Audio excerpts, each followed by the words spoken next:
Okay. So, hello everyone.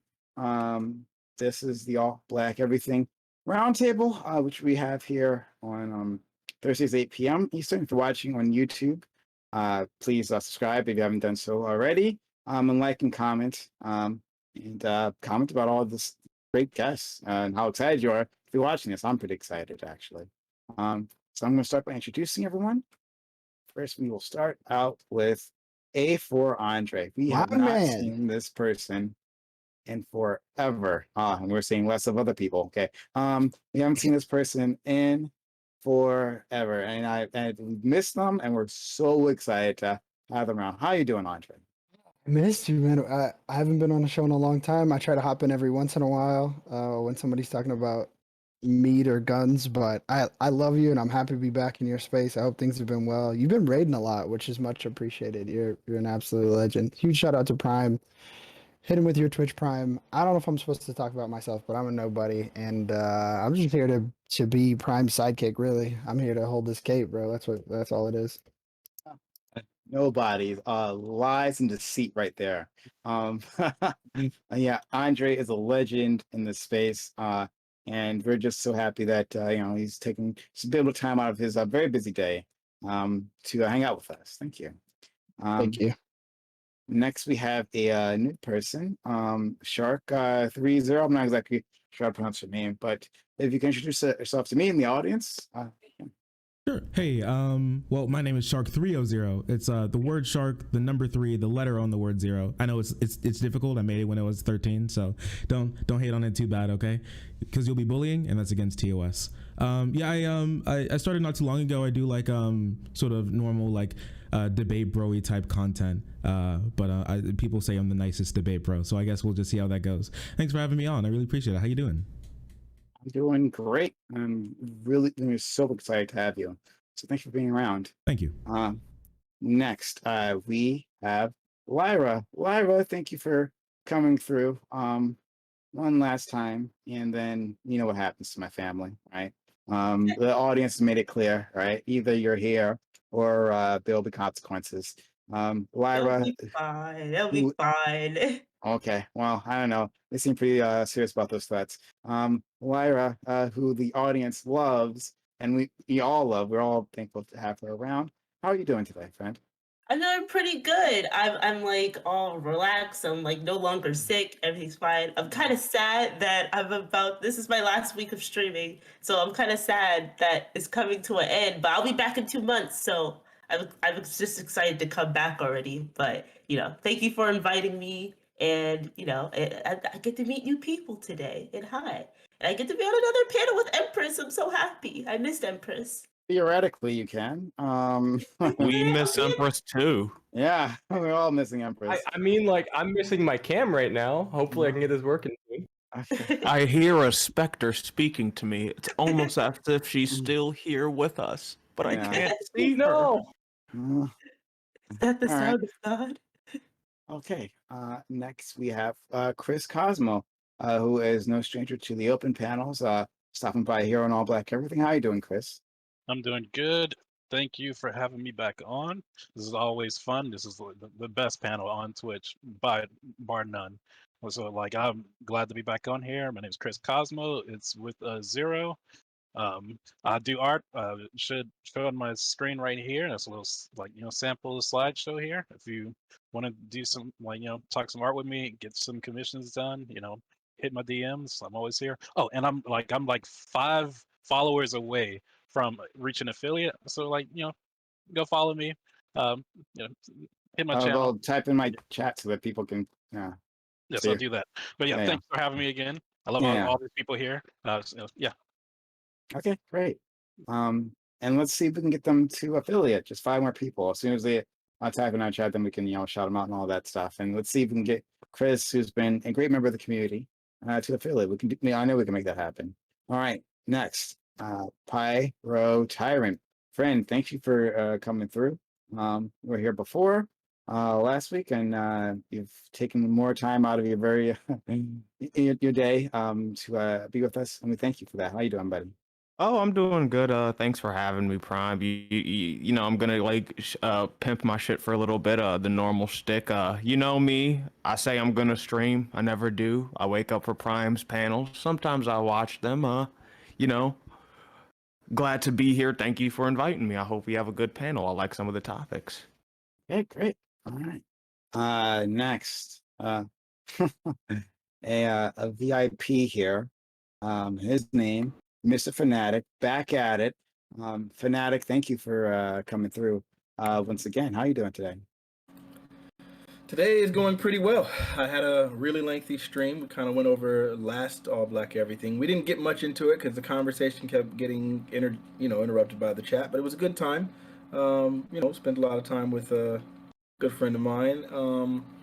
Still doing this music thing. I got another, I'm still doing this commission work. I just got promoted to being the lead director, music director for this video game that's being produced. So I'm excited about that. And I just got one of my churches back. They'll be opening back up at the Seventh-day Adventist Church, so my Saturdays are going to be popping again. So I'm just excited, man. I feel like life is really picking up, and we're opening up, and we're almost at 50% vaccination rate, I want to say. So things are going good, man. I'm really excited. All right, fantastic. All right, I'm glad so many things are going well in your life. Fanatic is a big member here, a very reliable guest and an excellent guest to have all the time. So we're always excited to have him here. Next, we're going to skip over the next person. We'll save that next person for last. We'll go to Empress. Empress, hey, friend, you're back. I am back for the all black everything. Okay, all right. So, Empress, well, thanks for being here. How you doing? I'm a little bit tired. I wasn't expecting to have Mm. four different streams in a week. I've never done that before because I'm gonna have the like I said, tomorrow night, 8 p.m. on Dylan Burns' channel and my channel, the LGBTQ dating show. You can find that at empress.fm in your browser, which will give you all my social media pages. But yeah, I'm feeling a little spent, but excited to be back on ABE because I've been missing it, and I'm excited for the next person who you're about to introduce too because I haven't seen him in a very long time. Okay. Last but not least, his name, Wake the Beast. We haven't had them here for a very long time, since maybe November or December. It's been quite a while. Wake the Beast. People have been asking for you. Quite a few. It's like, can you get Wake the Beast back? No, no. Our good friend Katarana helped make that happen. So shout out to Katarana. But Wake the Beast, how are you? And thanks for being here. Well, you wanted me. Mhm. Here I am, I suppose. And I've been very well. Thank you very much for the invitation. And the pleasure is always mine. I would be a different person if I didn't take advantage of an opportunity to speak to my fellow Negro Americans. So I'm very excited to be here tonight. I'm looking forward to meeting all of you. And I want to say big ups to Mr. Prime K's killing it on Twitch, friend. Thank you so much. I'm trying my best out here. But I couldn't do it without kind individuals like you and everyone else who comes and shares their time with all of us. Okay, all right, let's do this. And hopefully my computer holds up. My computer is being very, very weird today. It's unfortunate. Okay, so let's jump into topic one. Topic one. Yeah, here it is. Rates of higher education attainment are on the rise for Black Americans. As is the case in other communities, education is seen as the way towards collective advancement. If that's the case, should it be a top priority to encourage Black youth to go into STEM fields? Or should we only care that Black kids are making it to college and have the opportunity to expand their minds no matter the path they choose? And credit goes to Katarana for a different Katarana for helping me come up with this topic. All right, well, go down the list. 1 minute introduction, and then we'll jump into it. Andre. Yeah, I mean, I thought this was a good one. Shout out to Katarana for this. I guess all of the topics today I'll probably be approaching as a father. Am I encouraging my son to go into a STEM field as he's getting closer and closer to college? Yeah, I am, but it's not for like cultural advancement. This is more of like a personal opportunity thing. If my son was very passionate about something else and didn't even want to go to college, I think, as long as he has a plan and some preparedness, at his age, I think it's more important to make sure that he is happy and healthy and pursuing things that he's interested in, than sort of pressuring him into a cultural or social advancement. I would love for him to get into a STEM field, but again, this is his life, and I want him to be happy and well adjusted more than anything else. So much. Shark. It's just a really good thing that Black people are making such great waves when it comes to going into college. Like me personally, I took high school. Sorry, I took engineering all through my high school, and even some like a little bit earlier, some early college and career programs. Once I got into like senior year and getting into college, I kind of dropped it. It wasn't something that I really felt like it was for me. When it comes to like pushing sort of like Black youth into STEM fields, I feel like it can really kind of it can have like some bad expectations. It's a lot. Like the hard sciences can be a lot, and for some people that's just really not a really big path for them. And I really wouldn't like those sort of like expectations to be put on people, and especially if they're like more artistic or more musical or something along those lines where they can excel in those fields. And we still have a lot of like I think like the Black community would do really well being extremely well rounded in many different things, and push people instead of pushing people towards one specific thing. I think it's always good to push people towards just college in general, but pushing things towards what they really enjoy will make people just more happy just generally. All right, thanks so much. Next, Lyra. Okay. So I've always been a very big contender for education, especially when it comes to, like advancing any community, and especially when it comes to thinking about getting a better future for our children. And like I am a STEM major, and so I know that we definitely need more Black people in STEM. But at the same time, I think it's a much bigger achievement for more children to be able to have the option to be able to go to college, because college obviously isn't for everyone, and likewise STEM isn't for everyone.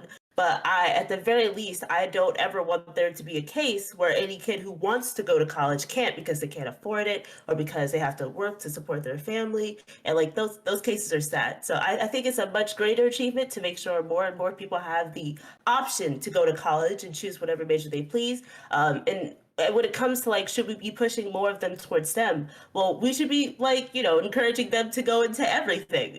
So we should encourage them to go into STEM. We should also encourage them to go into the liberal arts, to encourage more people in music, because we need more people of color in all of these fields.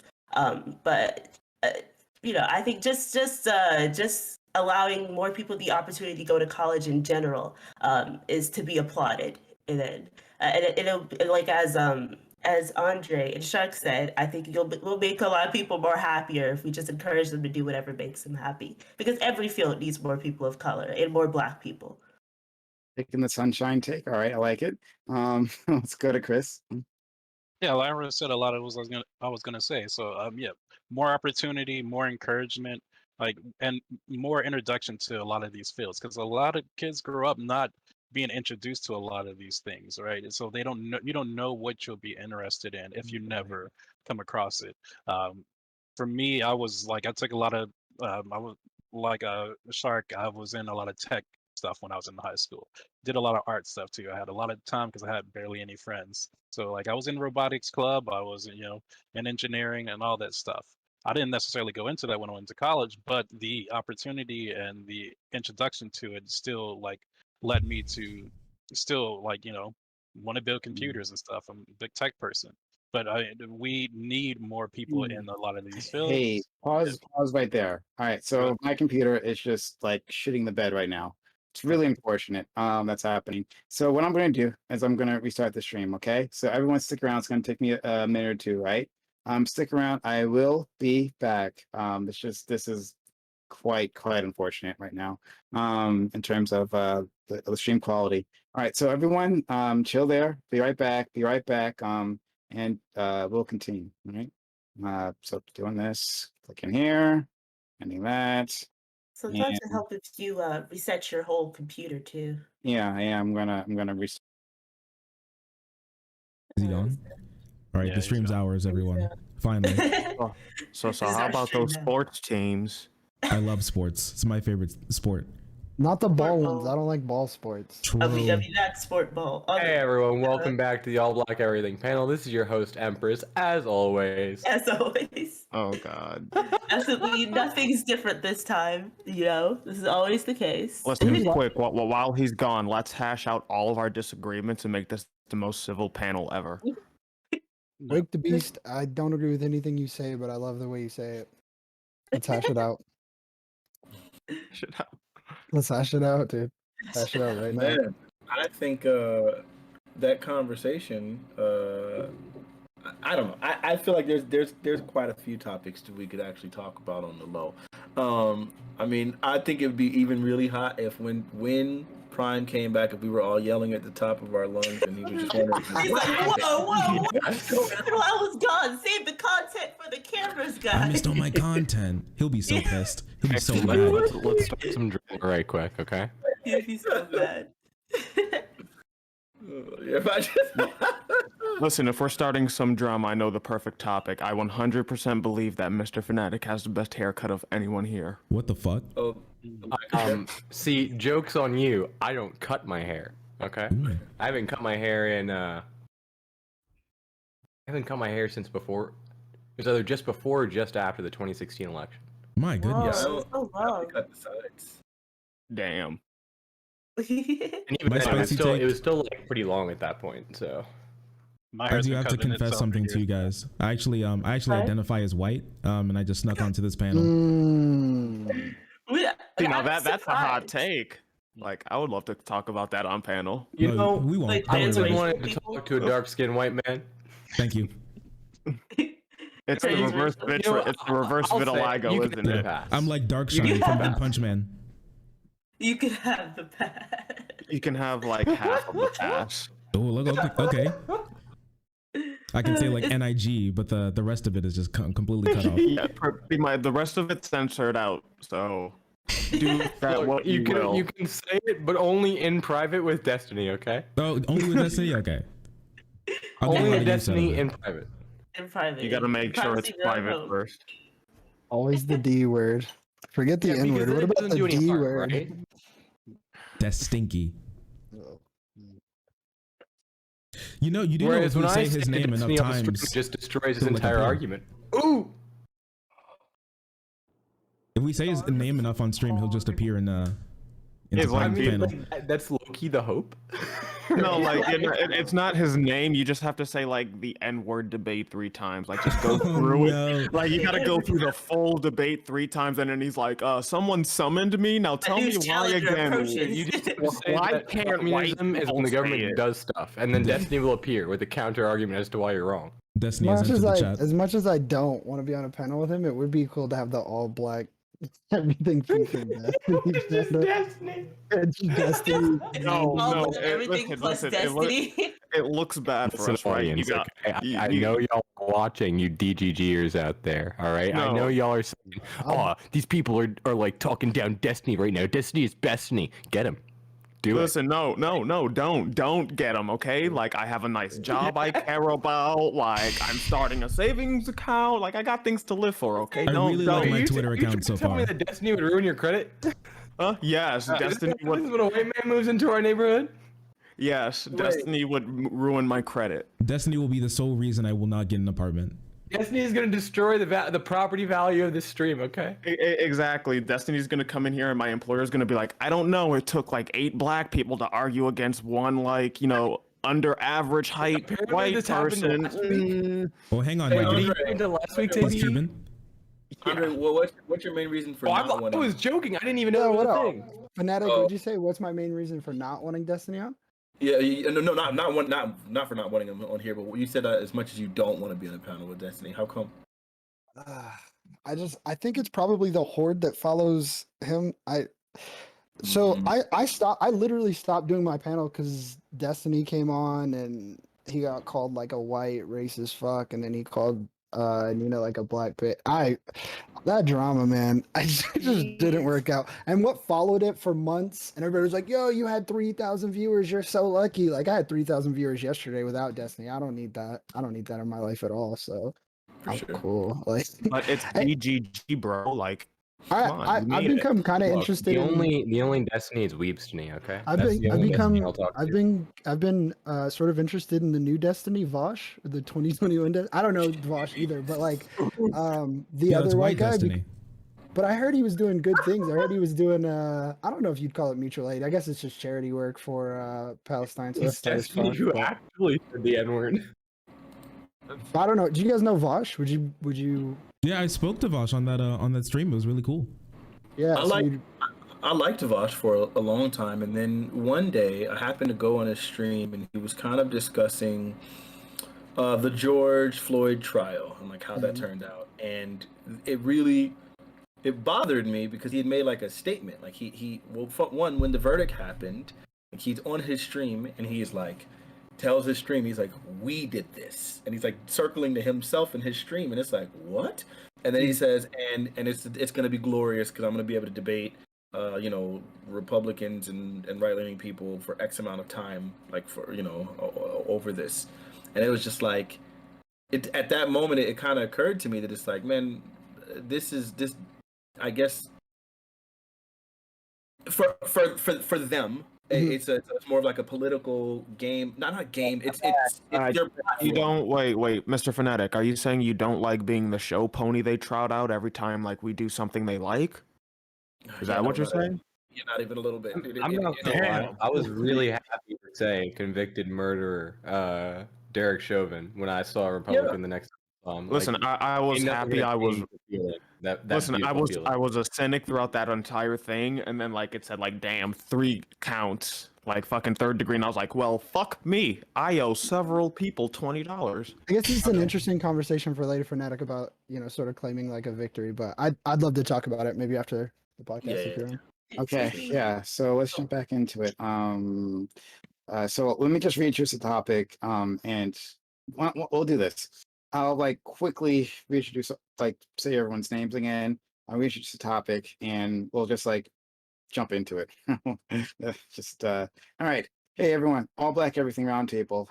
Here again. For the second time. Well, hopefully this time will stick. We have a great group of guys here. We have A for Andre. Hey, A for Andre. All right. We have a Pyro Tyrant. What's up?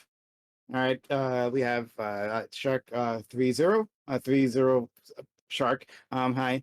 We have Chris. Thank you. Lyra, she's back and she's amazing, right? Still amazing. And we have Mr. Fanatic, Wake the Beast, Empress. Thank you all for being here. All right. Topic one. Topic one. But this is like not the one I was looking for. Hold on 1 second. And yeah. So hold on 1 second. Got to scroll. There we go. Topic one. Inclusive. Not the one I was looking for. Sorry. Let's try to get. Rates of higher education attainment are on the rise for Black Americans, as is the case in other countries. Education is seen as a way towards collective advancement. Or if that's the case, should it be a top priority to encourage Black youth to go into STEM fields, or should we only care that Black kids are making it into college and have the opportunity to expand their minds, no matter the path they choose? Credit to our good friend Katarana. All right, we're back into it. So let's just jump into the topic. What do you all think? I would say I personally don't. I would never ever want to get into the idea of like freaking forcing them into a specific field, because there's some people like college preparedness is one thing that's absolutely important, but like the amount of people that will drop out if they're forced into fields that don't benefit them or that they're not interested in, I think we'll get really really disastrous results. And I think I was one of those people that was constantly being pushed into specific fields in education, because I was doing really really well like early on, but in reality now like the amount of people that had to like come back and be like, okay, yeah, no, you were right, because I should have been a musician. That's who I am. I'm a musician. That's always been my goal. That's always what I wanted to do. And if I had gone the other route, I don't think I would have been as successful. And I found significantly more success the second I started embracing myself as a musician and pursuing what made sense to me.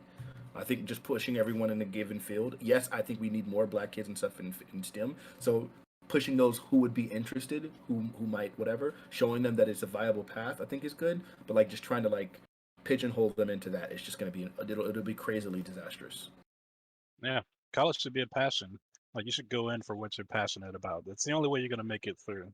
Because otherwise, like you feel like a huge waste of time if it's just something you went into because either your parents were in it or people just said like you'll make a lot of money. Sometimes that's just not what's Well, gonna that drive you. part of like when I actually looked into this topic a little bit, I wrote as like a side note in case we like get on the tangent, and I feel like it's worth mentioning here that like while education is a big elevator, like I don't. It's not that the question frames it like this. I think we should remember that like everyone's trying to hint at like college isn't necessarily for everyone, let alone like pushing people into certain fields. And one thing that can actually benefit like while promoting college alongside it as this elevator is like job training and shit like that, fucking trade schools and shit. Because like while people don't value them on the same level as colleges for some insane reason, right? Like they do have a lot of benefits and they do help people like get entry level jobs and the shit that they're most passionate about. If their passion happens to be like working more with your hands and building shit, right? Like, but when it comes to pushing people towards like programs and shit within college, yeah, that's just a recipe for a bad idea. Because like you're good, like sounds good on paper, but what you're gonna have is like these employees of these colleges, like, yo, we have to meet a certain quota. We have to meet a certain quota. Wow, you're interested in this one science a little bit. Boom, you're in a fucking STEM class, and like that may not necessarily be what this person is looking for, and might turn them off from like even trying anything new because like them classes can get fucking hard. I took one, I dropped out of it. It's fucking hard as shit. Like, and it wasn't for me. Definitely. We definitely need to push for more trade schools because, like, obviously, like, universities and colleges are great, but, like, college isn't for everyone because college is hard. And if you don't want to do it or are prepared for it, then it's not only a big waste of time, it's a huge waste of money. So we should definitely push for more like trade schools in general, I think, when it comes to like America, because like they're a lot more cost effective. People who know like, hey, straight out of high school, I want to be a car mechanic. Everybody in my family is a mechanic. I want to be a mechanic. Then they could just go to trade school and save like 2 years and thousands of dollars. So like, and like I'm a big person of like, I always encourage people who are graduating from high school to at least like to not just get a job and call it a day, pursue some kind of higher education, whether it be college, university, community college, or trade school. So I think as long as we're giving people more options, there's nowhere to go but up. It also that includes like what courses we allow to high schools and middle schools as well, because I can't remember who said this earlier. I think it was Chris who mentioned how like he's grateful for the opportunity to work in robotics while he was still in high school, I believe. Just something that simple. Like many people take that for granted and don't realize how important that is when it comes to like encouraging our youth to go into a field that they desire, especially when it comes to STEM, but really to everything. Like for example, like the very first time I ever coded in my life, I was a junior in college, and it was very, very rough. And I was like, wow, I wish I had learned how to code because I talked to my friends and they all learned in middle school. But like me coming from a very underprivileged school district, we just never had coding classes, never had engineering classes. And like if we had more courses like that in like middle schools and high schools, even that in and of itself could encourage more like kids to like have that inspiration to go to college, because now they're finding something that they can feel more in tune with. And I'm saying this for STEM because oftentimes in STEM they get left in the dirt because of how expensive it is. But I feel the same way when it comes to like music. Like there are so many schools that don't have enough instruments for all their students to play. And like, hey, that's the world's greatest pianist that could have come out of there, but unfortunately they don't get to play. And likewise with liberal arts and like English degrees. So as I see it as long as we're creating more opportunities and more options for children to go through, there's nowhere to go grow up, and it can only mean good things for everyone. Yeah, like When you sit down with parents and students and you address their academic concerns and ambitions, the pattern you find is one of obsession. The parents, looking forward to their own death and being concerned about their child taking care of themselves when they have died, is concerned about the longevity of the career. How long can my child take care of themselves at this job when I am gone? The child is different, looking forward to balling hard. They're just looking forward to making as much money as possible as quickly as they can. So what I favor is a multi-dimensional approach to choosing a college major, whether you are Black, white, or any of the wonderful varieties in between. And when I put my mind to this, I could really only find 5 different areas where you should weigh your decision. Chief among them might be pay for you. You might want to ask yourself, this job, does it bring the sort of salary that's going to allow me to have the career and the lifestyle that I want? Do you want a big family? Do you want a small family? This should dictate which career program you take, but pay is not everything. See, you might like the money, but do you like the actual work? The idea of being a nuclear physicist might sound appealing, but do you know what they do on a daily basis? And if so, is that something you want to do yourself? And maybe right now you like living in the Bahamas, but in the future, when you get married and you have children, maybe you want to travel. So another dimension is universality. Can I travel with this? Can I take it any place I want to if I decide to live someplace else? And of course, not to be left out is what I like to call spiritual fulfillment. See, we're all stuck in this existential tapestry. We have to make decisions in the here and now, necessarily with limited information. So your career and the job that you choose, since you have to do it so much, you should be concerned about if it brings any relief to that situation. Do you find any spiritual fulfillment when you are doing this job function? And then, of course, you want to look at growth, right? You can go to bls.gov, and what you'll find, along with the different occupations, is to projected growth for the next 10 years, which is important because the last thing you want to do is spend the next 5 to 10 years working at a PhD, only to find that in 10 years, there's going to be no job waiting for you. So another factor is growth. What are the projections for growth in this field? So just to sum them up real quickly, universality, can I travel with this? Pay, will this give me the salary for the life I anticipate? Personal fulfillment, growth, and enjoyment. That was like a poetry slam. Like the beast. Yeah. Do you think- Go ahead. No, I was just going to say you're I just getting wanna- to know Wake the Beast. So this is new for you, Lyra, and you will find out. But Andre, and then maybe Empress, I think you wanted to talk. So No, hold on. a lot of it resonated with me. I'm sorry if I'm stepping on anyone's toes. I agree that I think that personal fulfillment and, the concept of like on paper, I think my son certainly likes the idea of being a neurosurgeon, but would he enjoy doing this every day and some sort of like realization to the day-to-day responsibilities and if this is something he'd actually like to pursue and the work that goes into it. Because we talked about how difficult and challenging STEM fields really are is important. I definitely reject the notion that children just want to ball hard. I don't think that's the case for all children, but I could see the point where you're infatuated with perhaps wealth at a young age. So yeah, I don't know. Some good points and some points I kind of disagree with. So I think it is obviously important to acknowledge that we don't want to push people into fields that they aren't ready for, right, or that they don't want to go into.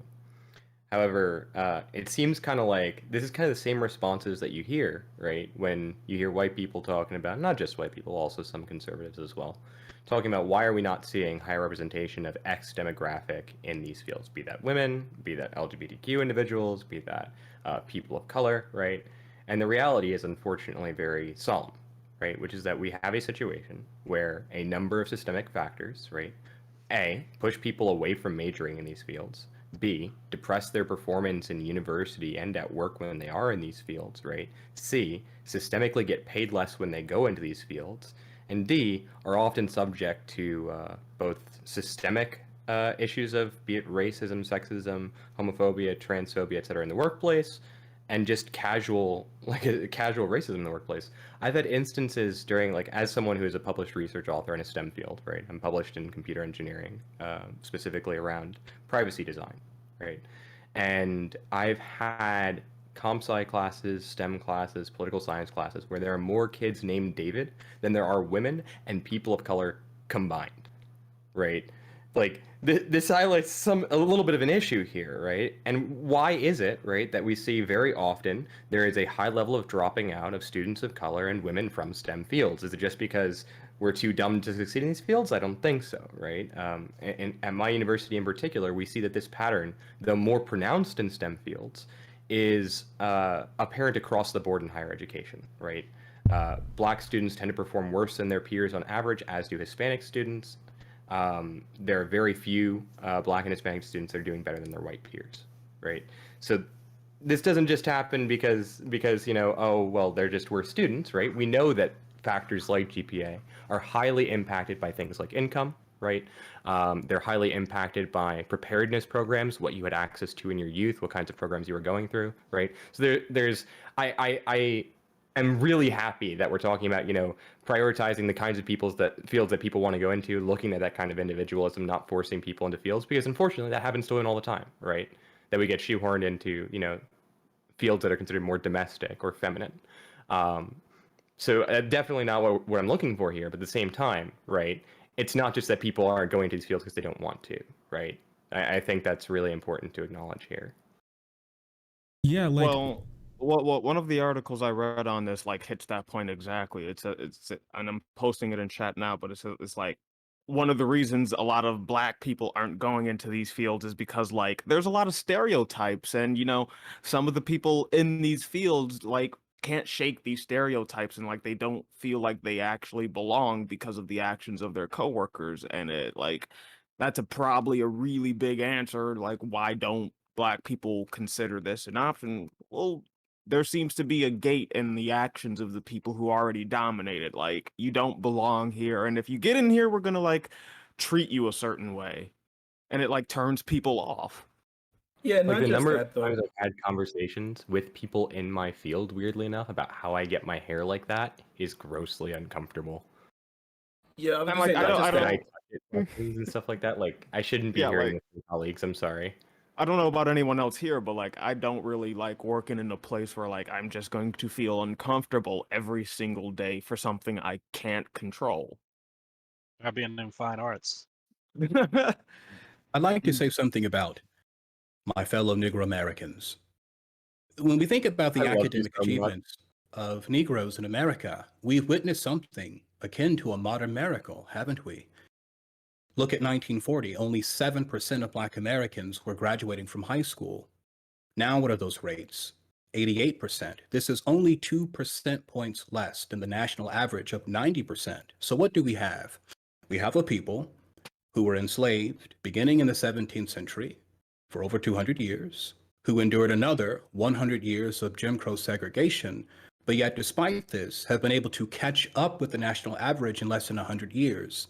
So I understand that it might be difficult going into areas that are uncomfortable and unfamiliar, but if the past is any indication, and it should be, of what we're capable of, we have every reason to restore confidence in our young Black boys and girls that they can do difficult things. Yeah, I don't think so anyone's saying that you shouldn't be confident in them. I completely agree. yeah, so it's unfortunate our friend GSU Gambit couldn't be here because it's a topic that he's passionate about, one we've argued about quite a bit. But I'll try to take his side of it, right? When someone was talking about the pushback Black people get when they get into the to pick these majors and get into these fields, right? I guess what could be said is that if people aren't flooding these fields, if we aren't trying, right, we aren't encouraging people to be the change that they want to see in the world, and then nothing will happen, right? And then on the other side, these are the uh, biggest fields. These are fields that are going to have big growth, almost certainly. When will we not need scientists, technology experts, engineers, and the people, doctors? Yeah, when will we not need those? Right? So, and they're prestigious, right? So if you're just talking about seeing African Americans in high places, this is spots you want your children in. So why would we encourage them to do anything else, right? Like if you're talking about like having a good life for your child, it's in the STEM field, right? Like that's the best path, like that you can get through college, right? There's other paths you can go through, but if you're talking about through college, then definitely a STEM path, unless you're going to be like a soulless hedge fund manager or something, right? I mean, I think every degree is a matter of how you're going to use it, though. I think Yeah, I there's a was few just things like. I want Well, I to was make gonna say, going to like, Mr. Fanatic. all right, go ahead, Fanatic. yeah, there's a few things. Like for one, I think like there's a difference between like in what you can like lightly encourage something while like recognizing that otherwise it would be pretty harmful.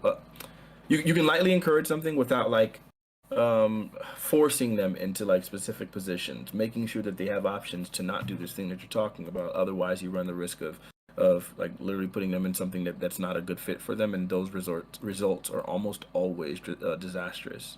I think I like the idea of encouraging these things when it's available. And like a large portion of the determining factors and why people don't go into those specific fields is because our education is like incredibly like African Americans receive significantly less education, and we put so much emphasis very often in sports and entertainment. And I think that's something that needs to be done at the home. The home it should be where the place where a lot of effort is putting is putting uh, highlighting some of the better like black doctors and black lawyers and black so on and so forth, so that children can even see themselves in those sorts of positions.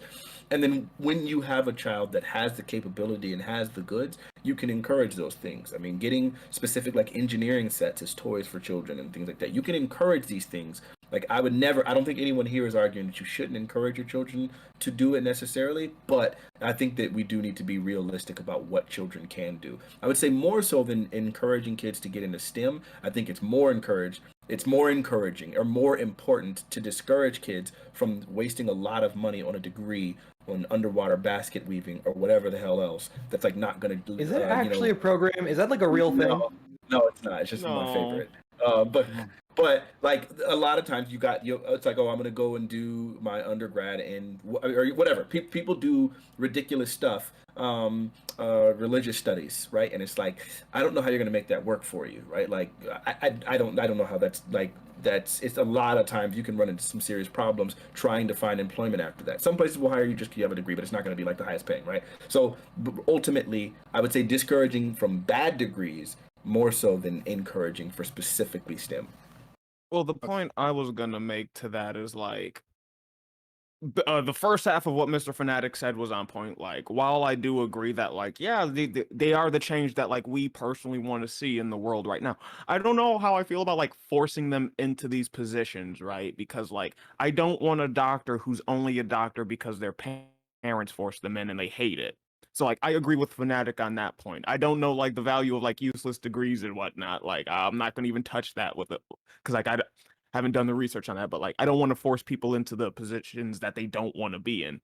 I'm all for like having things that like promote it as like, yo, this is a valuable option. This will help you in life. You will be able to sustain yourself because like that's what most people care about. Like they care about helping, and then like they also need to sustain themselves in their lives and like live, affordably. And like that's another thing I'm worried about. Chris and Shark. Yeah, I think that's really correct. We need to introduce and test people's like aptitude and interest in these things, right? My high school is based around design technology, and there was a lot of kids who hated it and didn't understand it and just flunked out like of those classes completely. And not because they're dumb or anything. It's just that those fields did not fit them, right? And there was a bunch of other kids who did fit those classes and those courses. The only problem, the main problem we ran into is funding. When it came to getting like our robotics club funded, we had to get sponsors. We had to go out and beg people for money because our school didn't give us any. So like if you are introduced to these things and you're taught what they are, and you start to excel at them, and you start gaining an interest, and you start doing it in your free time, exploring these things, I think that's a clear indication of where you should go after that. You should be in those STEM classes because you have a clear interest in that. Just pushing kids into it is not going to help, because they're going to get some people in there who don't like it, aren't interested in like advancing it, and just going to drop out and go somewhere else. Just wasted a bunch of their time. So yeah, I don't think anybody said anything I disagree with there. Ark. Yeah, like, I mean, if you want to get more people into STEM, then here's one really good thing that you can do. Make sure you actually fund schools, like have really good pre-K, like have really good high schools. Why the fuck is my art teacher having to buy like their own supplies? Like, why in the world is my like music teacher having to fix the reeds off of their own dollar? And like, I mean, even here in, I mean, I was exceedingly blessed to be able to have a early college and career program where I am, that's like almost connected right up to our community college. And it's had like a pretty good amount of funding. Thankfully, like around here, lots of people have put in a lot of work to make sure our education is good. Like, black people tend to be in areas with really bad, with extremely bad funding when it comes to their education. Lots of that funding, especially when it comes to high schools and stuff, are municipal, like property taxes. And if you're usually a victim of systemic racism and generational poverty, you probably don't have too many property taxes, and your school's falling apart. And listen, okay, I can be a big boy, all right? When I sit down in my chair in like English class and it collapses under me, and I feel like a fat fuck, okay, that's bad for my self-esteem, and I'm not going to be doing well in my engineering class, okay? It's incredibly important, I think, to just generally push people towards things that you see that they're interested in. Like Lyra said, like, you want people to be in, you want to push people towards these things, and like STEM needs more black people in it, but everything needs more black people in it. I don't think black people are like specifically averse to being in STEM or anything. If you give them the opportunity to do it, I think they would love to do it. Absolutely. So it's in like working at it from home is like really good as well. But I mean, at the end of the day, like these kids are spending like a very large portion of their waking hours in school. Make those schools good and then push them towards like really good things. And I think that they can really show you a lot. Like, I mean, like Wickthabee said, in 100 years, we've been able to catch up to the national average. I mean, we are exceptional people. We can be if we have the opportunity to. We absolutely should. And also, Fanatic, all right? How dare you? All right, shit on underwater basket weaving. Okay, Yeah, listen, well, you may be mad at underwater basket weaving, but some schools you can be a swashbuckling pirate and you can get a pirate degree. That's sick as fuck. All right. Listen, Fanatic's just upset that he didn't pass I underwater. know a computer science Andre? professor who identifies as a pirate. Okay. Yeah, he is our favorite. This is my Andre? actual. This I is just my actual realized point. it means Henry, nothing. thanks so much for the Andre? raid. I really appreciate you. I think Thank you, this is everyone. my actual Thank point, you, and I know thank you, said thank you. I really jokingly, appreciate but, it. like, Sorry, I wasn't I able 100% think that to I thank should you encourage all my when it happened, but I baby to do appreciate it. basket weaving or religious studies or whatever degree that he wants to pursue. I don't think there is such thing as a useless degree, just like there isn't a thing as like a useless passion. I don't think that. I think you're a prime example of it. You are a musician. Now, I would worry if my son said he wanted to be a musician about how financially lucrative this is and how self-sustaining he would be, because this is a very competitive industry. But like, I would have to encourage him to do the thing that he wants to do. I love the idea of him being a basket weaver or studying religion to whatever degree he wants. I mean, listen, it's your prerogative. The thing is, I feel like very often it's really necessary that we provide our children with some sort of insulation from a lot of the degradation and things that are going to happen to them as a result of the systemic oppression that we're all facing, right? This being the All Black Everything panel. So with that being said, I think the idea is ultimately, yes, I like the idea of encouraging people to do things, but I would definitely encourage people to do things that aren't necessarily going to be something incredibly lucrative. I would encourage them to do those things on the side.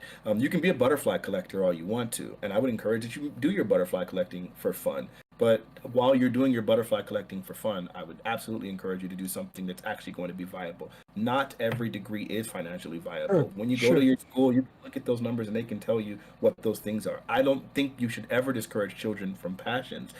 In my case, it didn't even make any sense whatsoever. This was something I was particularly gifted. I was a freaking prodigy. The idea that you would tell a prodigy at a freaking instrument that he shouldn't be doing that and that he should probably be pursuing computer programming is ridiculous. I agree. But not everybody's a freaking prodigy. I wouldn't tell my nephews, yeah, man, go ahead and do that. Like there's a But difference. sure. But I think the insulation that you're saying that you should provide could be hazardous. I don't think that like we should really dissuade them. And you're not saying dissuade from passions, but I think I guess this is like the framing of the initial question was like, should we push? I don't think we should ever push. I don't think we should push at all. I think the natural reaction to pushing someone into a field, even if it is STEM, is going to be to push back, or maybe not, or maybe they follow your lead and sort of like resent you for it. I do I really think love those insulating butterfly them museums, I'm from sorry.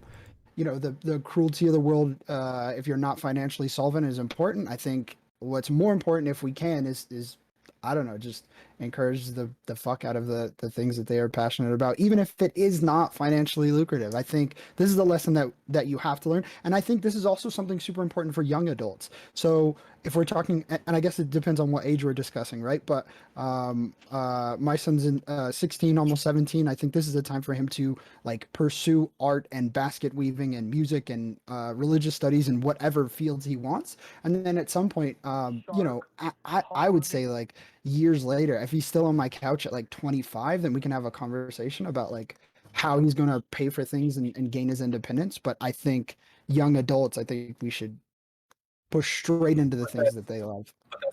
Point that I'm talking about, you're already providing some of that insulation, right? Like the fact that he's going to be with you on your couch, that means that you can do that. Not everybody's in a situation where they're like where it's financially viable. So specifically, if you can't, for example, wealthy white people, a lot of times they put their kids in specific types of schooling. I forget what it's called, but it's the one where it's not graded, but it's just basically about like just completing it, and they I don't know, it's kind of Montessori schools. That's what you're talking about. Montessori schools, Oh my God, fucking Montessori schools.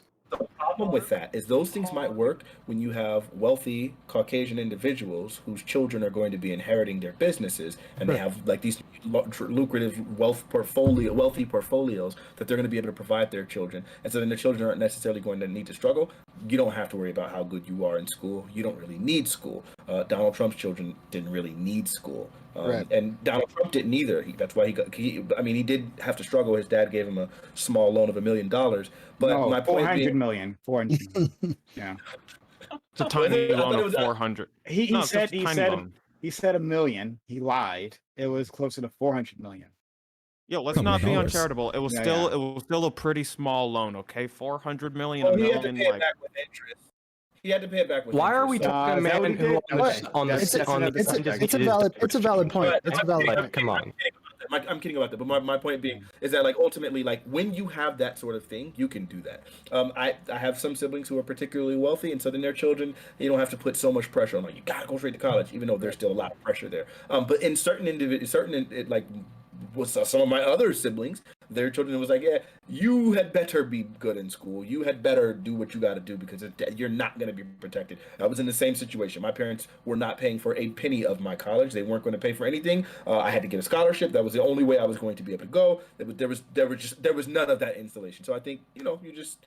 If you can afford it, then do it. But I would say ultimately, and by the way, pushing isn't necessarily a heavy thing. You don't have to heavy-handedly push something. You can like lightly encourage it. We had the instruments and the music here, like in my life growing up, and that was the push that I needed. Like it wasn't like they were like telling me you're gonna be a musician. Like it was quite the opposite at times. So I don't know. I think you can lightly push something without like making them resistant.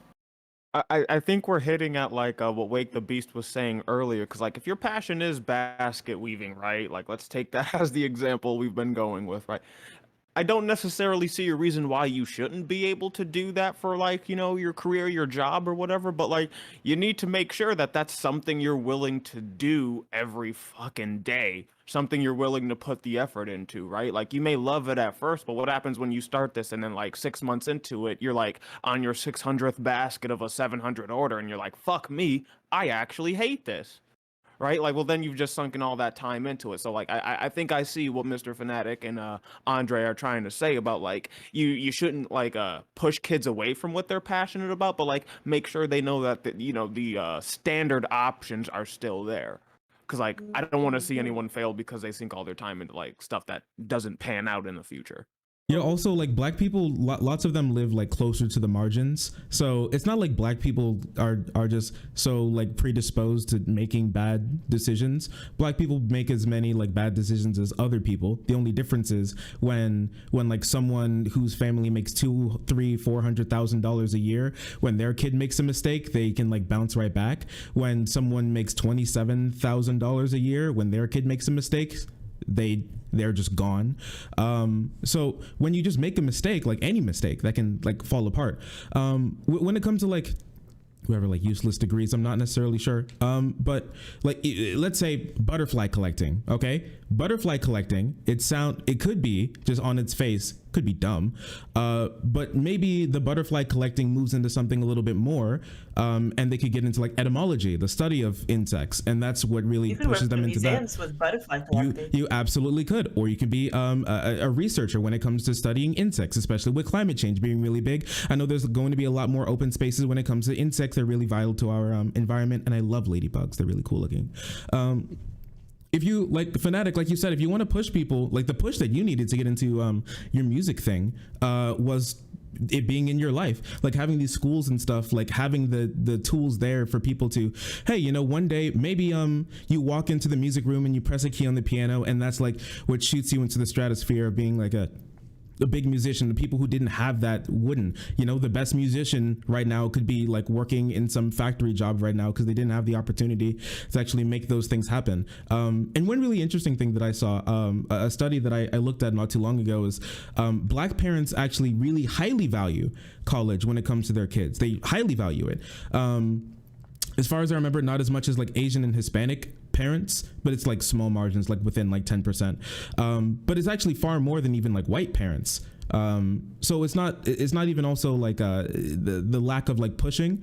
The pushing is there. I feel like just with like a little bit of opportunity, lots of black people can really impress a lot of people. And also, like when it comes to making mistakes, like one of the really big reasons that lots of people wouldn't want to go into college is the money. Like lots of people can't afford that. So one thing, a really big thing to do if you want to see more black people in a lot of these really expensive sort of degrees that it's really hard to get into, especially when you start off near the bottom, would be help making these colleges tuition free. You know, you go there, instead of wasting all of your money, you just waste your time. Yeah, so I kind of wanted to bring in other communities. So going back to the question itself, right? Um, as is the case in other communities, education is seen as a way towards collective advancement. All right, so what exactly does that mean, and is it something that we want? Right, so collective advancement, like having more people be high wage earners, right? Like, first of all, do we all agree that would be good for the Black community if we had more African Americans? Not even talking about like just being like some fucking CEO, right? Just like high earners, moving more people into the middle class and upper middle class. Would that not be a good thing total for the Black the community at large? We agree? No one disagrees? Yeah. All right, great. By and large, yeah. All right. And if that's the case, right? Then should we be hesitant and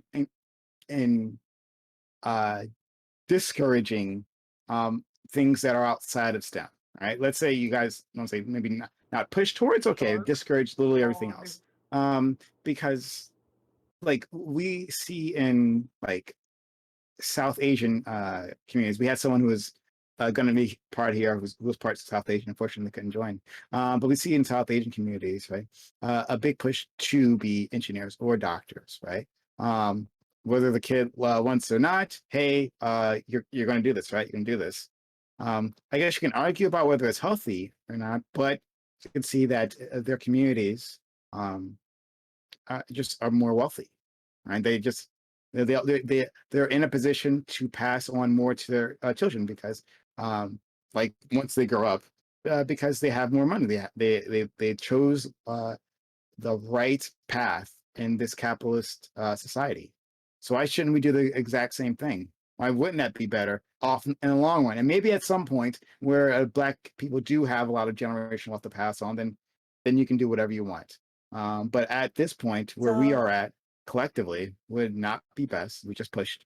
Go ahead. Byron. So Sorry, my sound is kind of weird right now. Let me know if I cut out again. But as for my response for that, definitely like obviously there is some like pros to like pushing people to like go your children to go into these STEM fields. Like as you mentioned, like the South Asian and Asian community in general, they're like willingness to like get their kids basically like damn near force their kids into these STEM fields. And like as a result, their communities tend to be more wealthy. However, there is a trade-off with that because these communities also have a huge issue when it comes to suicide, particularly the college age. So there is a trade-off there. And like I think it's much more beneficial that we make sure more people are happy because obviously there are like some majors have a tendency to make more money than others, but like as long as the people who are doing it are happy and have a greater quality of life, because like listen, I know my kids could make so much more money if they go into coding and computer science, but I don't know a whole lot of mentally stable computer science majors, and a lot of them were forced into that major by their parents. The ones who I see, they're like who have depression and things. So I would rather they like go into a major that they're willing to go into.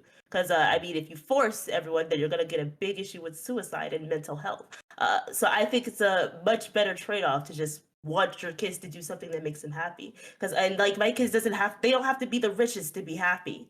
But at the same time, I do get like from a parent's perspective why you would. I'm not a parent, but I could see why Andre and Fanatic are saying have such a focus on like, well, how lucrative is this career is, and like that's a very important thing to be worried about. When it comes to my family in particular, my dad always said, "Do it as a hobby until it becomes a career." But I guess I more so lean on the side of I would rather people be happy and do the major that makes them happy than the one that makes them the most money. Our friend My dad said Clavicus, advance the family over and over again. So very our very friend, different childhoods. our friend Clavicus and chat, who's a tier 3 sub, shout out to you, Clavicus, says many of us want to push for better material conditions for people, but don't want to push people towards choices that will produce better material conditions. So like this is a choice that'll produce better material conditions. They're saying you want them to be happy, but if people do not have their economic needs met, right, then they will not be happy. Look at so many African Americans having to go through this pandemic, right? One, not having the economic stability to weather this, right, and just in general. But then two, also end up being frontline workers or like you could have gotten a degree but still have been a frontline worker. So that's just not just for people who aren't degree holders, right? But that's where we were at. We were disproportionately put in those positions. And other communities who are in those STEM fields, who have those kids in those STEM fields, well, they were fine, right? They were having us deliver to them their foods, right? So in the end, like talking about these choices, right? Why would we not push them like just long term, right? And also I disagree that like there's like this epidemic of computer science people who are not mentally stable. I reject that out of hand. But why would we not push them to improve their material conditions? This is a way that you can do that, right? This is the way that you can set yourself and your family in the future in a position to be economically stable. Why would we not want them to do that? I think the conversation for me is about risk and reward and the mental health and the happiness of the economic conditions have to be addressed, and this puts us in better positions to be happy, especially in situations like we were just in with the pandemic. And I mean, this is a great example, but I'd rather work to the bone so my son has like I don't know, what if he sleeps in a camper and lives off the grid and doesn't have, great economic means. He's not a tier 3 sub to Prime Kai's channel, so he can't get his message read, but he's still good and he's happy. I mean, I much prefer this to them, to him being closer to the median income. My main concern is not his financial stability, it's his happiness. Although true, Those are tied. True, Not but I'm just all. saying I will not sacrifice one for the other. And if the STEM field is not something that he can find himself in, it's again, it goes back to this word push. I will not push. I think a lot of panelists today have said introduce. This is brilliant because I think collectively we're not introducing our children to fields that are jobs that may be great for them, that they enjoy and may help their economic condition. So I will introduce, I will encourage, I will not push. I'd rather, he live in a camper in a forest and just happy as fuck but broke. Yeah, I like think a this lot is of one my of the fundamental. Oh, please go ahead. Yeah, I'll say something just quick. Like a lot of my family's in the medical field. They make it's good money, but I am not built for the medical field in any capacity. I can't stand the sight of blood in real life, and I just would not. I would be not fit for that field, no matter how financially stable it is. And I'm just not built for those hours. You work in a medical field in any capacity, your day is gone. Like most of your week is gone. So like you have to be okay with things like that. And for me, I'm just not like I just can't. So if I was pushed in that direction, especially with my proclivity to like depression, like it would not be good for me. And I think it wouldn't be good for a lot of people. But yeah, that's it for me. There's other options, right? There's not just medical. There's engineering, there's technology, there's science, right? Yes, that would Um, work out more for me yeah. personally because I am in that. I am interested in those things. But I'm saying like not everybody is. For some people, when they look at some code, No, they lose their minds because the amount no of fucking. letters and numbers and digits they see on the screen, they just can't handle it.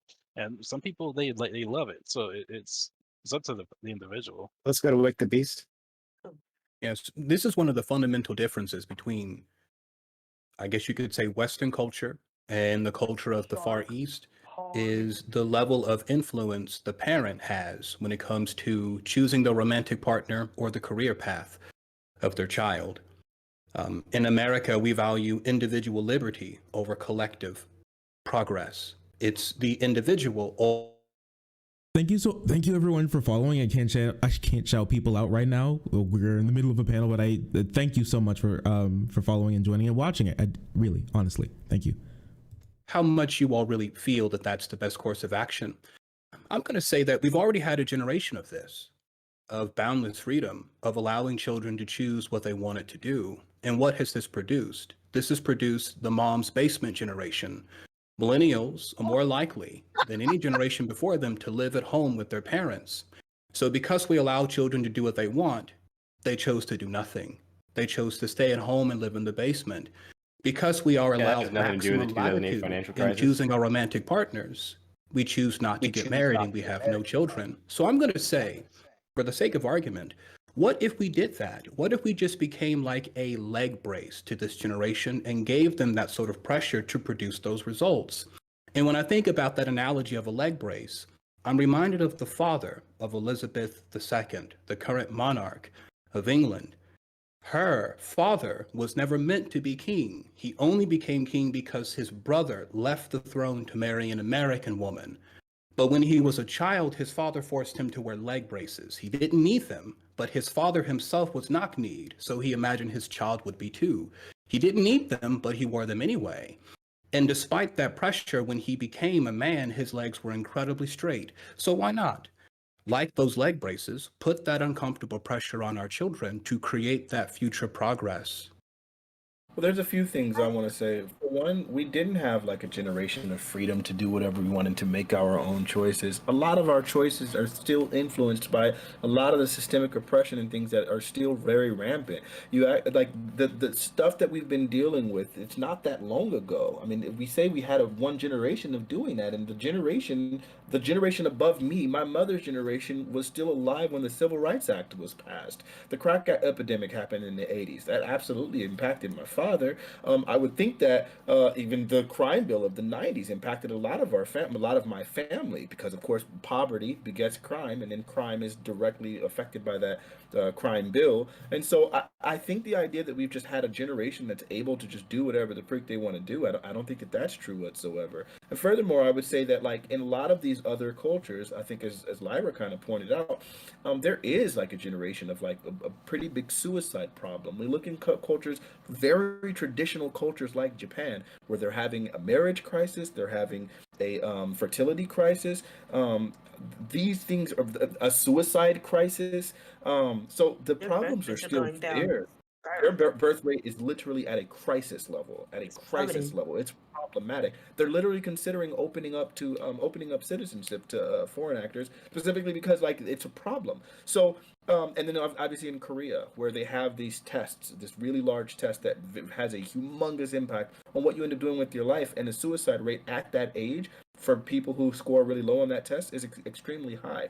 Because once people start discovering that like this is the direction my life is going to go, and they're unhappy with it, the people, depression and mental health and suicide like skyrocket. I would imagine if you started putting kids who are unfit into places like engineering, where they have this pressure to try to be successful in a field that they're not fit for, and then these children end up dropping out or failing in high school, and failing in college, and now they have this debt that's burdening them.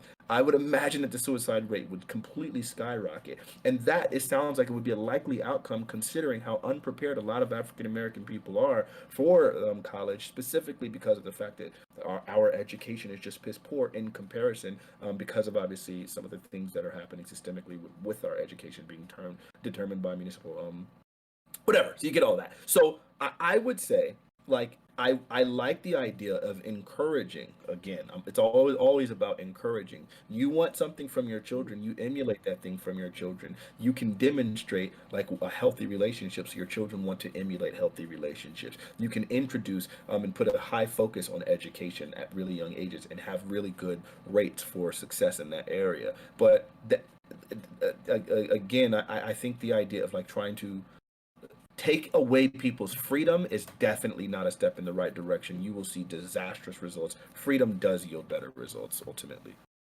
Right. And I Excellent think there's points. a I want to very I want to big push back just a little bit though, if that's okay. Hope I'm not trespassing on anyone else's time. Yeah, do that. My And mother go on, we'll get to also it. Go ahead. was more directly impacted by American segregation. As a black woman growing up in the American South, she was directly impacted by Jim Crow and a lot of those policies and legislative acts that were in place. But I have to remind you, Fanatic, this is not your generation and mine. And since then, and even during that time, every generation of Black Americans has produced a fresh crop of autonomous individuals who have been able to rise above their circumstances. And there's no reason to expect any less than our own progeny. In fact, what we have is a legacy of overcoming difficult hardships, beginning with Middle Passage, beginning with being sold and auctioned in North America, beginning with the drawing of the color line and being held to one end of it, beginning with being let go from indentured servitude and not being given any land, unlike your white counterparts. But again, even in those generations, you've had wonderful Black individuals who've been able to overcome. And I think that our kids can do the same thing. I think it comes down to how much confidence you instill in them and how far you're willing to go as a parent to make sure that they do not fail. Sure, I think there's lots of steps you can do to make sure your children don't fail, but I don't think that those steps require, or I don't think that one of those steps should be forcing your children into fields that they don't want to be successful in. I think like teaching your children to read earlier. I think putting a focus on education.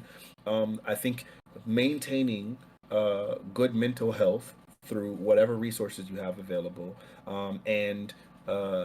and stable relationships, I think, can help foster some of the great things that you would hope to be able to be present in your children. I think there's a billion different steps. I think spending and investing lots of time and energy into your children and not allowing the daycare to raise them, or not allowing the television to raise them, and being very vigilant about what it is that they're watching and entertaining themselves with, what sort of music you put on for your children to entertain themselves with, what you choose for activities, their health, their diets. There's so many things you can do that would be very beneficial for your children, that can yield great benefits.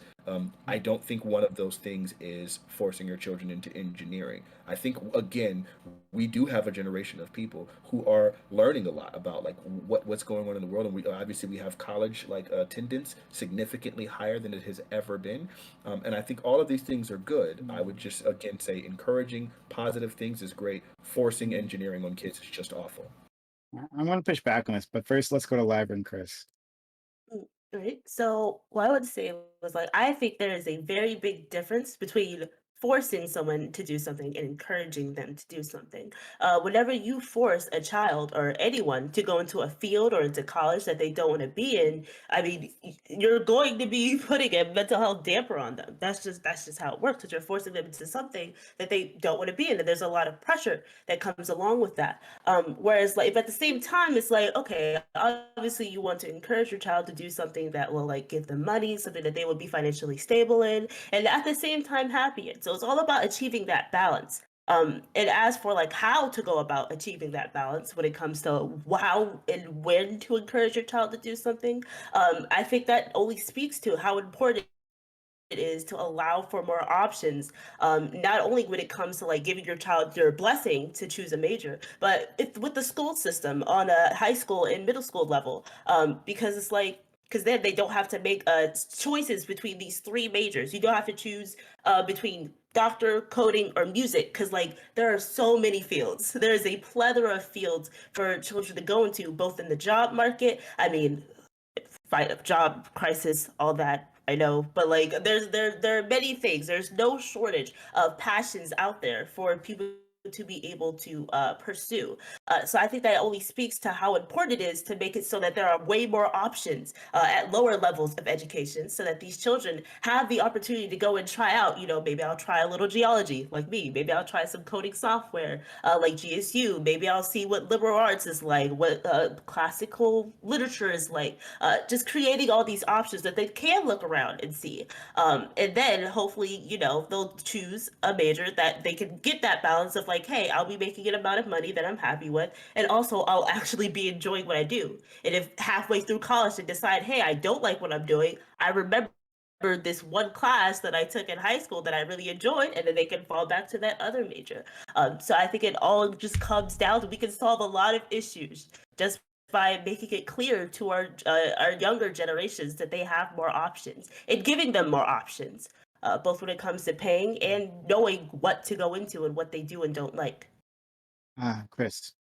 Yeah, this idea that millennials had this freedom to kind of go into do whatever they want is, I I don't, bro, that's kind of ridiculous. Or grew up in the '90s. I'm like as millennial as it gets. There was no financial freedom. Like everything I've done and got into is through sheer force of will, and I had people pushing back against me for it. I didn't like have a lot of friends. You get made fun of. You got like a lot of things pushing back on you, and you have to like I had to force my way through a lot of this. And like I have cousins and friends who had the same interest or different interests, and a lot of them got just stopped in their tracks and just pushed towards a regular job, a regular career, like a 9 to 5, because they had either no encouragement, no financial ability, or or any like um, introduction or like knowledge of the thing, of how to do it, right? Because they don't have, you don't have like teachers like trying to get you into these things. Thankfully for the internet, like I was able to look up things, look up what art tools are the best to use for certain like mediums, right? I was able to look up like how to build a computer or how to like get into certain technology fields. I was curious in that way, and I didn't let people stop me even when they told me I shouldn't be doing certain things. Um, yeah, I think I would millennials call are that freedom. it, I, I don't know. I had to make a lot of sacrifices. Like those things came with sacrifices, right?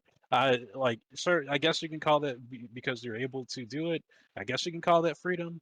But I think freedom is when you're able to do that thing and you don't have to give up something to do it, right? Right. Like you're able to go into that thing freely. I had to like I had to do things like that were a detriment to myself in order to do certain things, right? So I don't agree with that. Um, yes, I'm an artist now, but like it took a lot for me to get there. And yeah, I don't know. I wouldn't say I was free to do it. I don't know. So, Did someone force you to be an artist? No, they barely encouraged me. I would call that freedom, but excellent points. and so, but You could try. to Fanatic, I want to push back on what you said. Fanatic, you said like, well, uh, the path is involving like the daycare system, raise your kids, like have a greater interest. Well, you have that option when you are economically successful, right? Those parents are the ones who don't have to have their kids within like a daycare system, who get to spend time with the children after school, helping them with their homework, right? Who get to provide tutoring services, right? The ones who are in a successful career path, right? Not the other ones. No, you have to take your kids to school, daycare center, right? And then your kids are, well, hopefully they'll have some sort of free tutoring option at your school. Because if not, well, that's too bad. Myself and my partner, see, we have to work. Hopefully just what 2 jobs between each other, but maybe not, maybe more, right? We don't have that option, so we don't get a chance to put in the time and effort that we would want to with our kids, right? It's not a lack of desire. It's just simply we got to work. We're not in those great fields. Well, So no, so that's not true at all. So, my sister, who happened to marry the Jewish dude, his parents like literally didn't raise him at all. He was raised by a series of nannies, actually. Both of his parents are incredibly successful. One of his mother is a lawyer. Both of his parents are lawyers. But his mom was more successful as a lawyer than his dad was because his dad happened to have a seizure condition. But yeah, like he would get picked up from school. He would go immediately, like the daycare would pick him up from school. And then he would stay there with this lady for X amount of hours until his mom got off of work, sometimes as late as 7 o'clock, 8 p.m. She'd pick them up. They would go home, eat dinner, and then he would go to bed. And then during the weekends, most of the time, the mother didn't really have much to do with him. And you find that in very, very, like in a lot of success circles, that very successful people have a series of nannies raising their children. In fact, it was just trending on the Twitter. I want to say about like a week ago, the no nanny challenge, where they were challenging celebrities to raise their children for X amount of time using no nannies whatsoever. Almost none of them would even dream of doing it because most of the time it's like, nope, I got the money, I'm not doing that. So it's not just the wealthy people. I mean, it's not just the people in poverty who are having to use daycare and things like and that. And then some of those things I want to say are going to be based on personal choice. You choose when you have children. You choose what career you're going to pick. You choose these things. Now, I understand that a lot of conditions can cause people to put themselves in scenarios where now this is their option. Plan B happens to be my plan A on many has been plan A on many an occasion because I recognize like, yo, I'm not in a position. I think I'm not married, so I'm not having any children out of wedlock.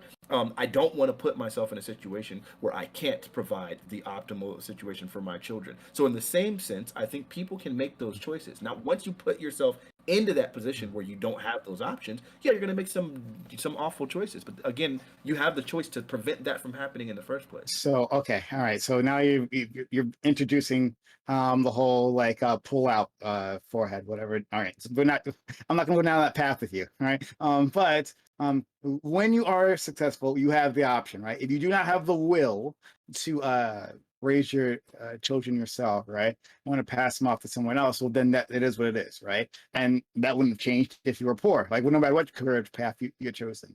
We're talking about individuals who do have the will, the desire, like I said previously, to raise your children yourself, to spend all that time that you can into creating a strong next generation.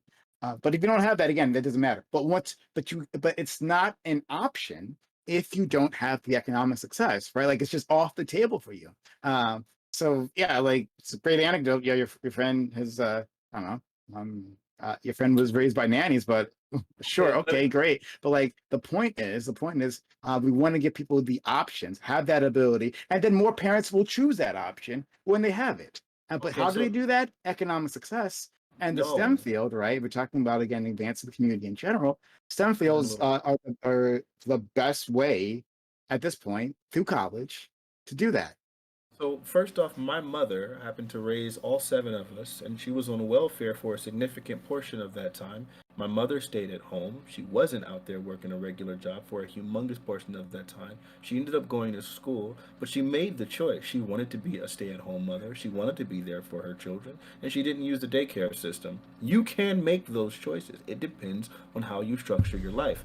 It depends on how things work. Eventually, my mother went to school, got her degrees, and now she's incredibly, upper middle class. I feel a little lost here. I'm not gonna lie. I feel a little bit lost. Into the weeds a little bit. I think we do basically agree on just about everything, though. Just about everyone just kind of agrees on this so far, with like slight variation. That they live in, so their children aren't being raised by. Now, meanwhile, most of them are successful. They're lawyers. They live in really upper class neighborhoods. They're doing particularly well for the house for themselves, especially considering they were raised in poverty. But you can make the choice to structure your life around the idea that someone can be a stay-at-home mom. There can be women working really good jobs. I have some friends that do that, where their wife is a cosmetic surgeon, and the husband is a stay-at-home dad. These things happen. You can make the choice to have those influences on your children.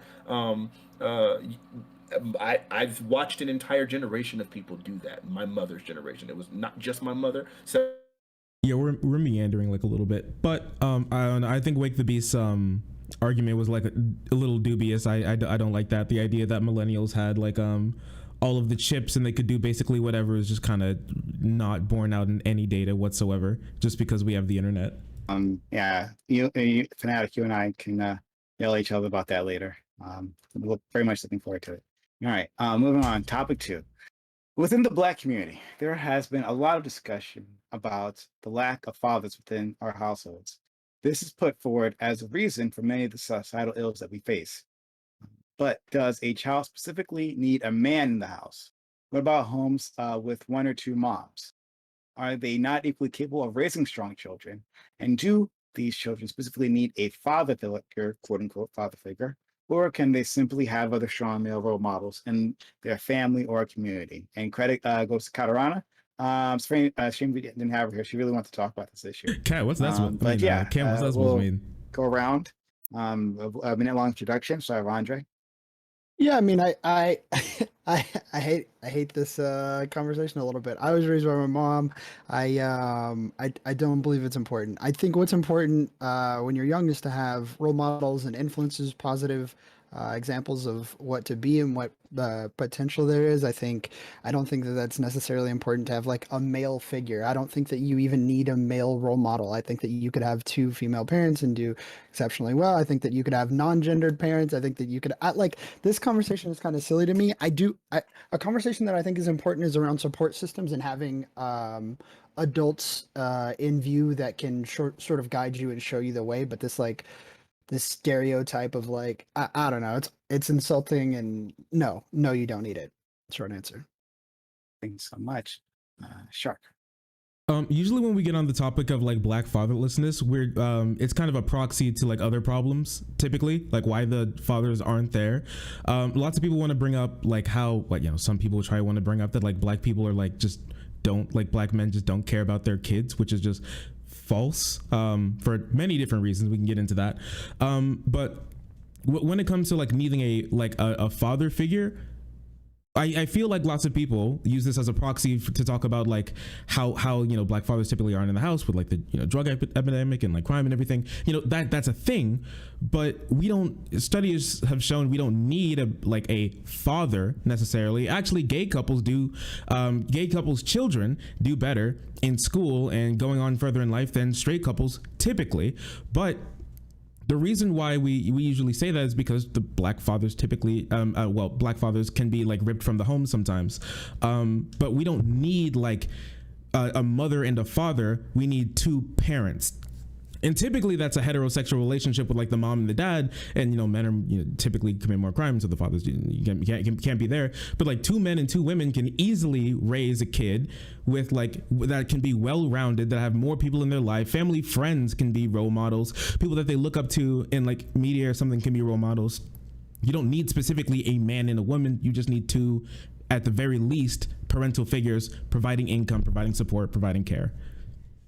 All I heard from that is be gay, like God intended. Fair enough. Good point. Working on it. What?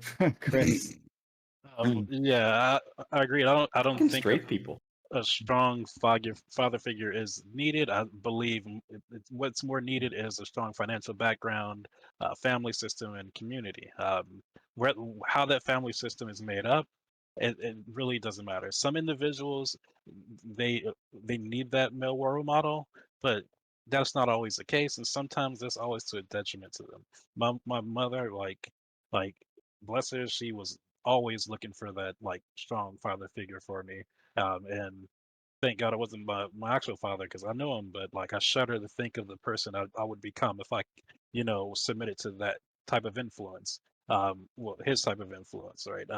And the type of people she brought around to be that like male role model weren't always good people, like at all.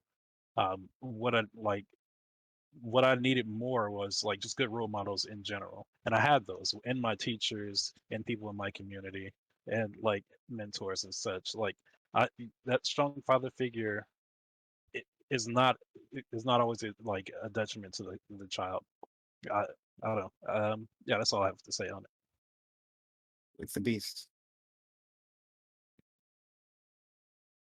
The benefits of having a father in the home with you cannot be duplicated or replaced under any other circumstances than simply having a father in the home with you. In fact, the benefits are so well documented that collectively we refer to them as the fathering effect.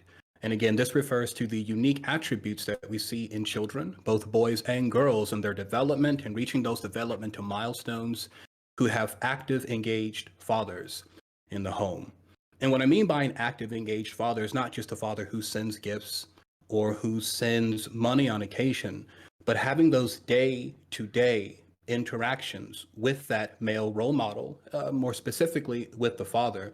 This past spring, I drove my son across the country and I introduced him to his extended family members, which was pretty big culture shock for him because for the pretty much all of his life, all 3 years of it, it's just been he, my wife, and I.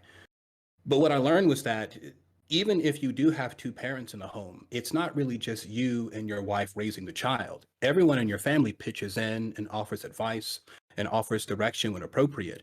But again, there are no documented effects. There are no relationships that have been documented that can demonstrate the same impact in the development of young boys and girls and having their father play an active role in their development. Mr. Fanatic.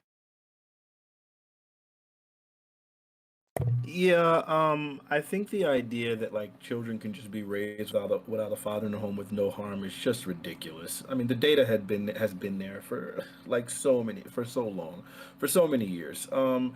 Children in fatherless homes are. I had some data here. It says their children in father absent homes are almost 4 times more likely to be poor. In 2011, 12% of children in married couples family were living in poverty compared to 44% of children in mother-only families.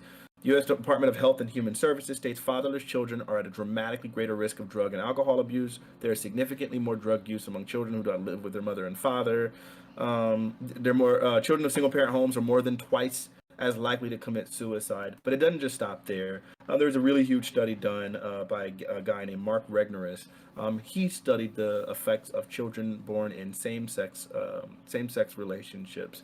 The outcome from his study, which was over 15,000 Americans between the ages of 18 and 39, found that there were some serious differences in outcomes for children when compared to just a randomly selected heterosexual children.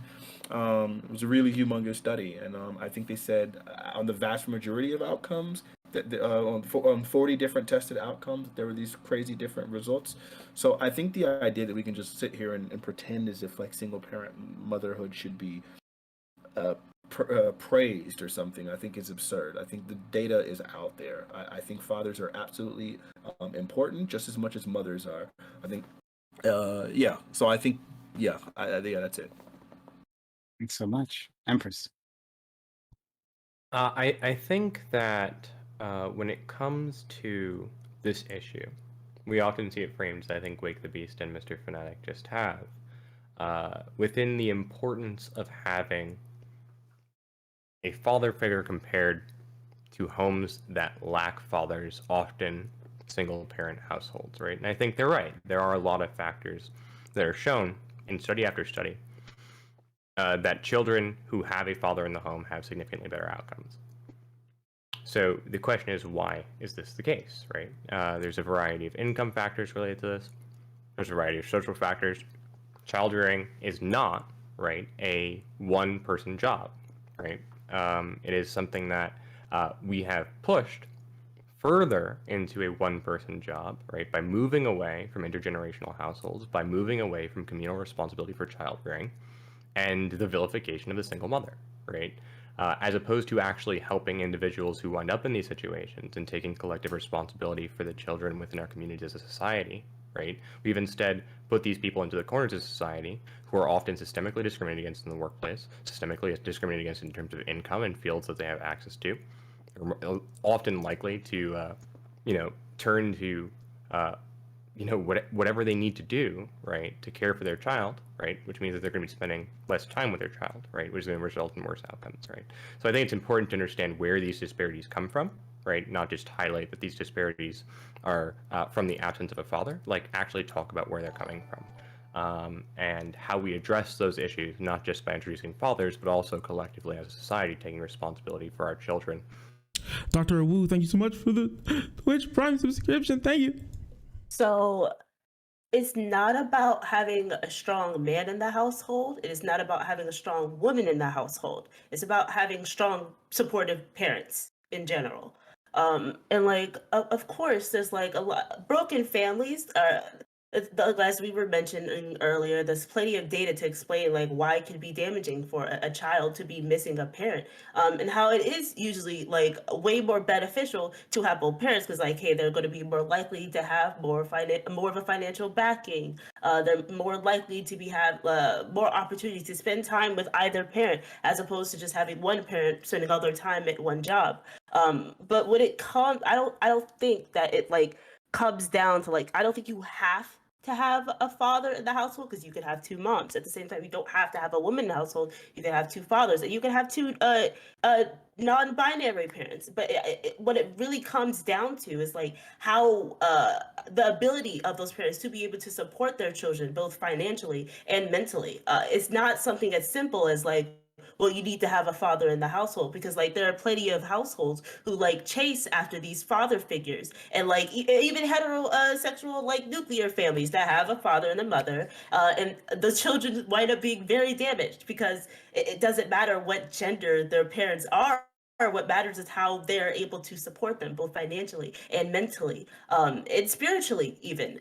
So I think it more so comes down to having those good role models and having two strong parents. The gender of the parents, that's honestly besides the point. I think that matters way less than a parent's ability to be able to support their child. Because hey, if an adult comes into a child's life every day and goes, hey, how are you? How was school today? How are you doing? You need help with your homework? It doesn't matter what gender that adult is. What matters is that there is an adult helping a child. So while obviously fathers and mothers are important, I think what's more important is less about their gender and more about their willingness to support the child. Pyro.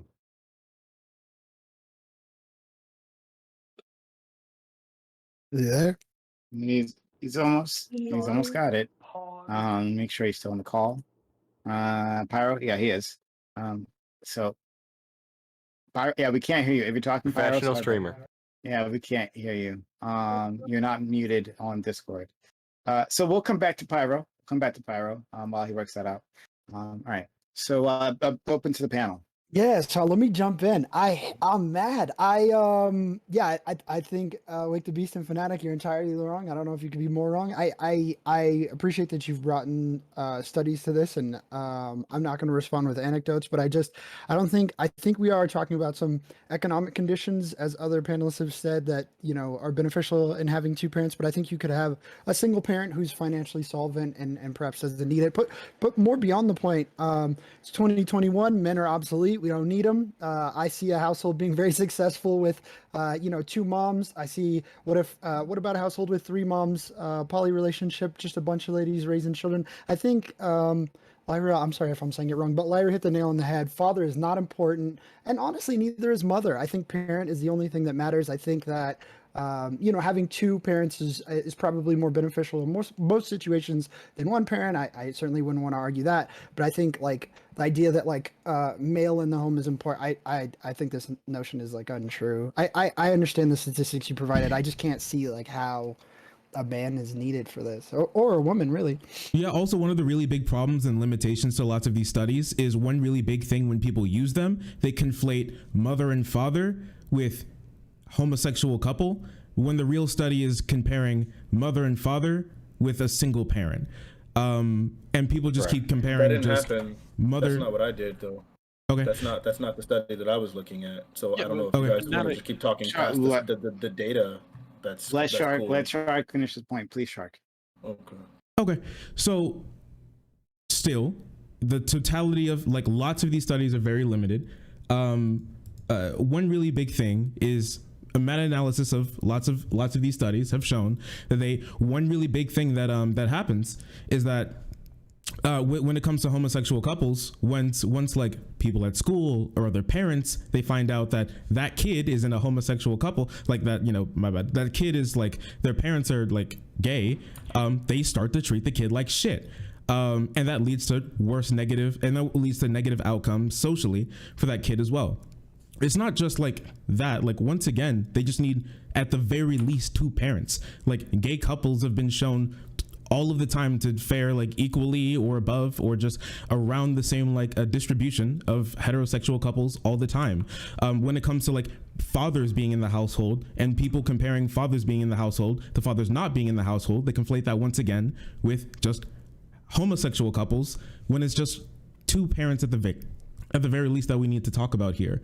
I don't know. Like I've not seen any research to say that gay couples just destroy children. To the that's kind of ridiculous. Sorry for that. I don't want to cover you.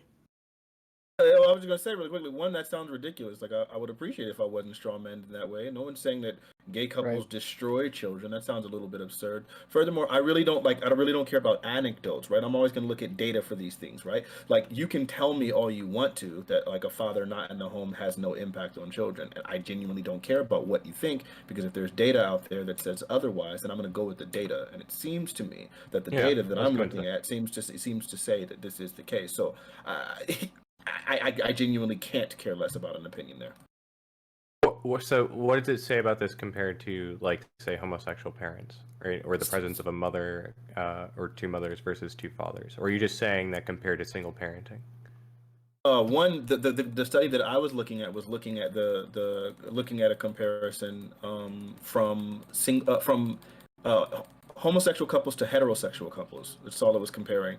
So it wasn't comparing them to single parents. Yeah, and what does it say the causal factors are in the study that are resulting in the poor outcomes of I don't know what it said the causal factors were. It was just showing that these were the outcomes. I mean, it's your study. That's what I'm asking you. You could take I don't know. I can link you to the study. I'd like to, if you post it in Discord, I'd like to read it. Sure. Okay, Lyra, go ahead. So, to the defense of like how it can be important to have a particular parent of a gender in the household, because like I never want to come across as saying like, men are important, that you don't need them 2020, because it's like, hey, fathers are important. You just don't need them to have a successful child. But at the same time, every child is different. Every household is different. And there are definitely situations in which a child is, financially supported.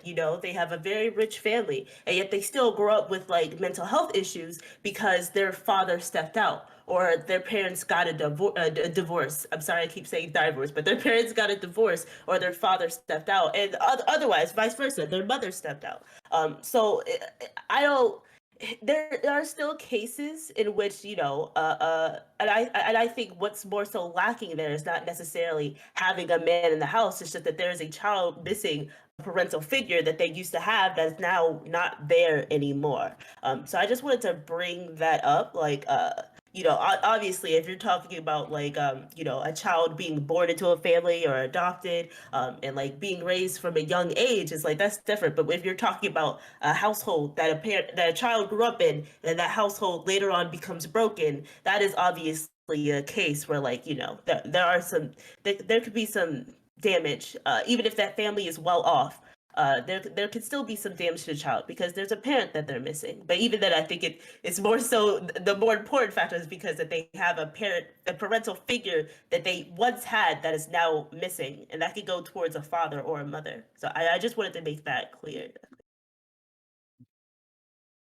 Oh, Chris. I just want to say, Prime, I saw that post in chat replaced by someone named Hitachi. That's I don't Ruining want my to know why you know relationship. that. Whoever that is, ruining my relationship. I'm gonna look into the study that Fanatic presents, and I'm merely presenting an opinion, and I see why you would prefer data over that. But I'm so excited to argue because early the basement generation had me a little tight. Wake the Beast, I disagreed with this, but I'm really ready to argue about this one. Do you have a response perhaps to the objection of? I was trying to search the fatherhood effect, and I just looked at a bunch of like silly parenting programs. So maybe you could post a link as well. I'm not familiar with the fatherhood effect or studies around that. Just interacting with your own child as a man has shown to increase the cognitive scoring of 3-year-olds. If a man just interacts with his child around the age of 1 month, by the age of 3, they're scoring significantly higher than their peers who did not have fathers. But even before the child is conceived, the decisions and the choices of the father matter. Men who are prone to alcoholism tend to produce lower quality sperm, which contributes to a higher likelihood of having heart disease in children. So again, just looking at the data, it's really conclusive that the role of the father, even prior to the child being conceived, matter. But I just want to ask you, Andre. Yeah. If I heard you right, you're a father yourself, correct? I am. Okay. Have you always felt that your place in your child's life was unnecessary, or did something happen to change that opinion? Yeah, that's pretty silly. I have I always felt that my place in so I've always felt that my gender didn't matter in raising my child. But I mean, I guess that's fair of you to say. Have you always felt that men just sprinkle attention on children and they do well, or do you think women also have that effect? Do you think that parents, regardless of gender, perhaps have positive outcomes on the development, especially when they're in that 3-year range? This is like, I mean, we could do this. But I just don't think it bodes well. I'd love to see the fatherhood. I mean, you're talking about data. I'd love to see it as well. Did you post yours in the Discord? I'll be sure to post that for you in the Discord. But I just want to say real quick that when we take a look at children who have fathers, what is this father to the child? You are your child's first interaction with an authority figure. What you're really providing is a role to be duplicated by your sons and a role to be sought and respected by your daughters. You understand? As a man, you have wide shoulders. You have a particular method and approach to doing things, and your son needs a model to show him how to put that potential to good use. Right. And there's no way a woman can duplicate that. And the reason why is because the same expectations are not laid upon women as they are going to be laid upon your son. So without broad your son shoulders, cannot. Go ahead. If my shoulders weren't so broad, which they are, thank you for noticing. But if they weren't, this would affect my ability to parent my child if I wasn't a man.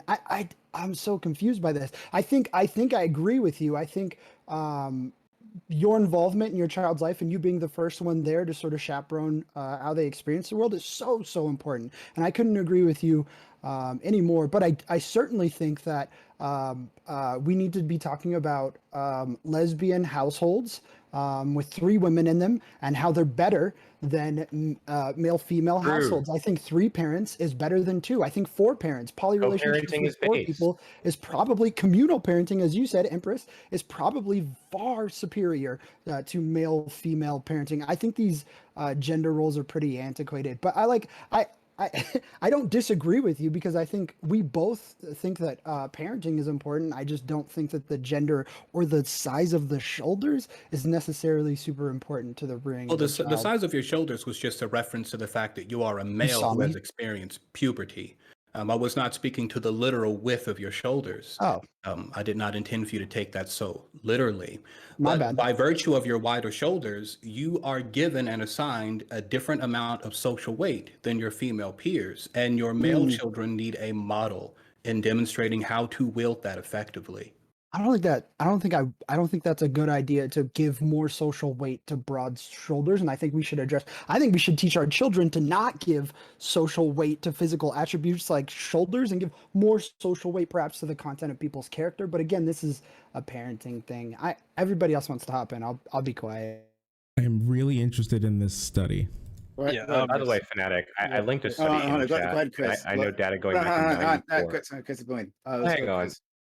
yeah. I know when we start having these conversations, people start to get defensive and start thinking that you're saying like we should just start ripping fathers from the homes. We don't need them. Throw them out. So let's don't not encourage men to be fathers. No, like encourage men to be fathers, give them the opportunity to do so. Right. Just encourage them to be good fathers and like good men. And like just good people in general. We need good mothers too.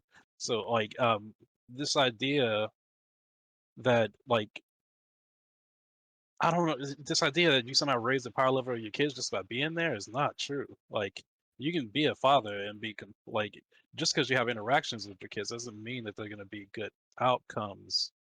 Like 100% of the time. It's just like depending on the person you are. You don't have to be a drug addict or an alcoholic. You can be toxic and like instill some toxic things into your kids and like they grow up to be terrible people.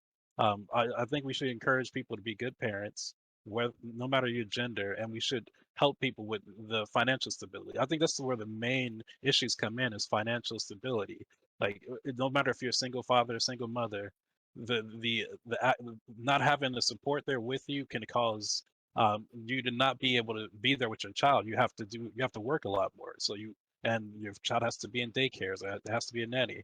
Unless you have some support to like let you stay home, of course you can be a single parent and still be effective. But a lot of times that isn't the case. So yeah, I just think we should just like get away from the idea that we're saying that fathers like shouldn't be there. We're not saying that. We're saying it's just not necessary. If something's going on with your kid and they need something, as a parent, you should recognize it and try to figure out other ways to you know help bring support, and it doesn't necessarily have to be a father. It can be a friend and like a partner of the same sex, or you know. Well, hold on though. I feel like this is almost like it's like you're infantilizing our argument because, like, yes, the I'm still idea waiting on your is data, by the way. on whose I've linked mine. You linked you it. claim that you had studies on In this. voice chat. I linked it in voice. I linked it in See if voice you chat a read. long time. I linked it in voice chat a long Yeah, time ago. it's in voice chat and It's Primus. been there for a very long time. It's there. Anyway, so yeah, I I'm think you're looking at it infantilizing right our now, argument. here. Yeah, it's there. So why are you waiting for it? All right, so what you're linking, it's really crazy because like you're infantilizing an argument the second you start like making it sound like we're saying that any father in any circumstance is going to be like that's not what we're saying. What like I think the idea is pretty clearly that like simply a father in the home that they have better outcomes. Now, clearly, if you have a piss poor father with piss poor parenting, you're not going to get the same results, right? And I would never encourage someone to stay in an abusive relationship or something just because having a man is just gonna fix everything. Like that's kind of absurd. But yeah, like I think the general just concept is that having a father in the home, like there are God knows how many statistics that intact parents do better with their children. The numbers are just there for that. So I don't even understand why there would be any pushback on that. All right, so I was able to actually look into this study a little bit, like this the new family structure study conducted by Mark what's his name? Regnerus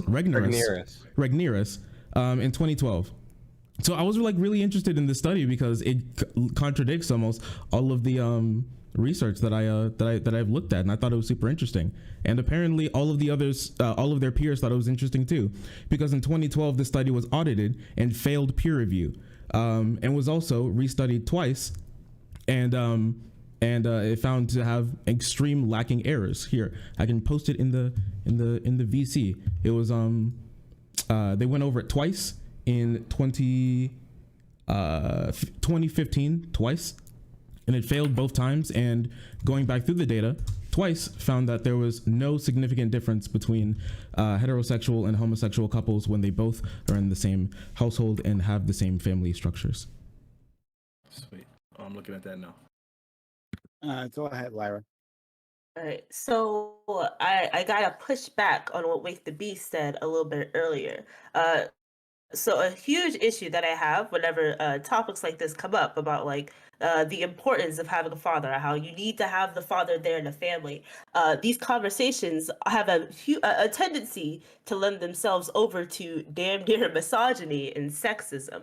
About like why, oh, well, yeah, you can have a parent, but you need to have a father. You have to have a father.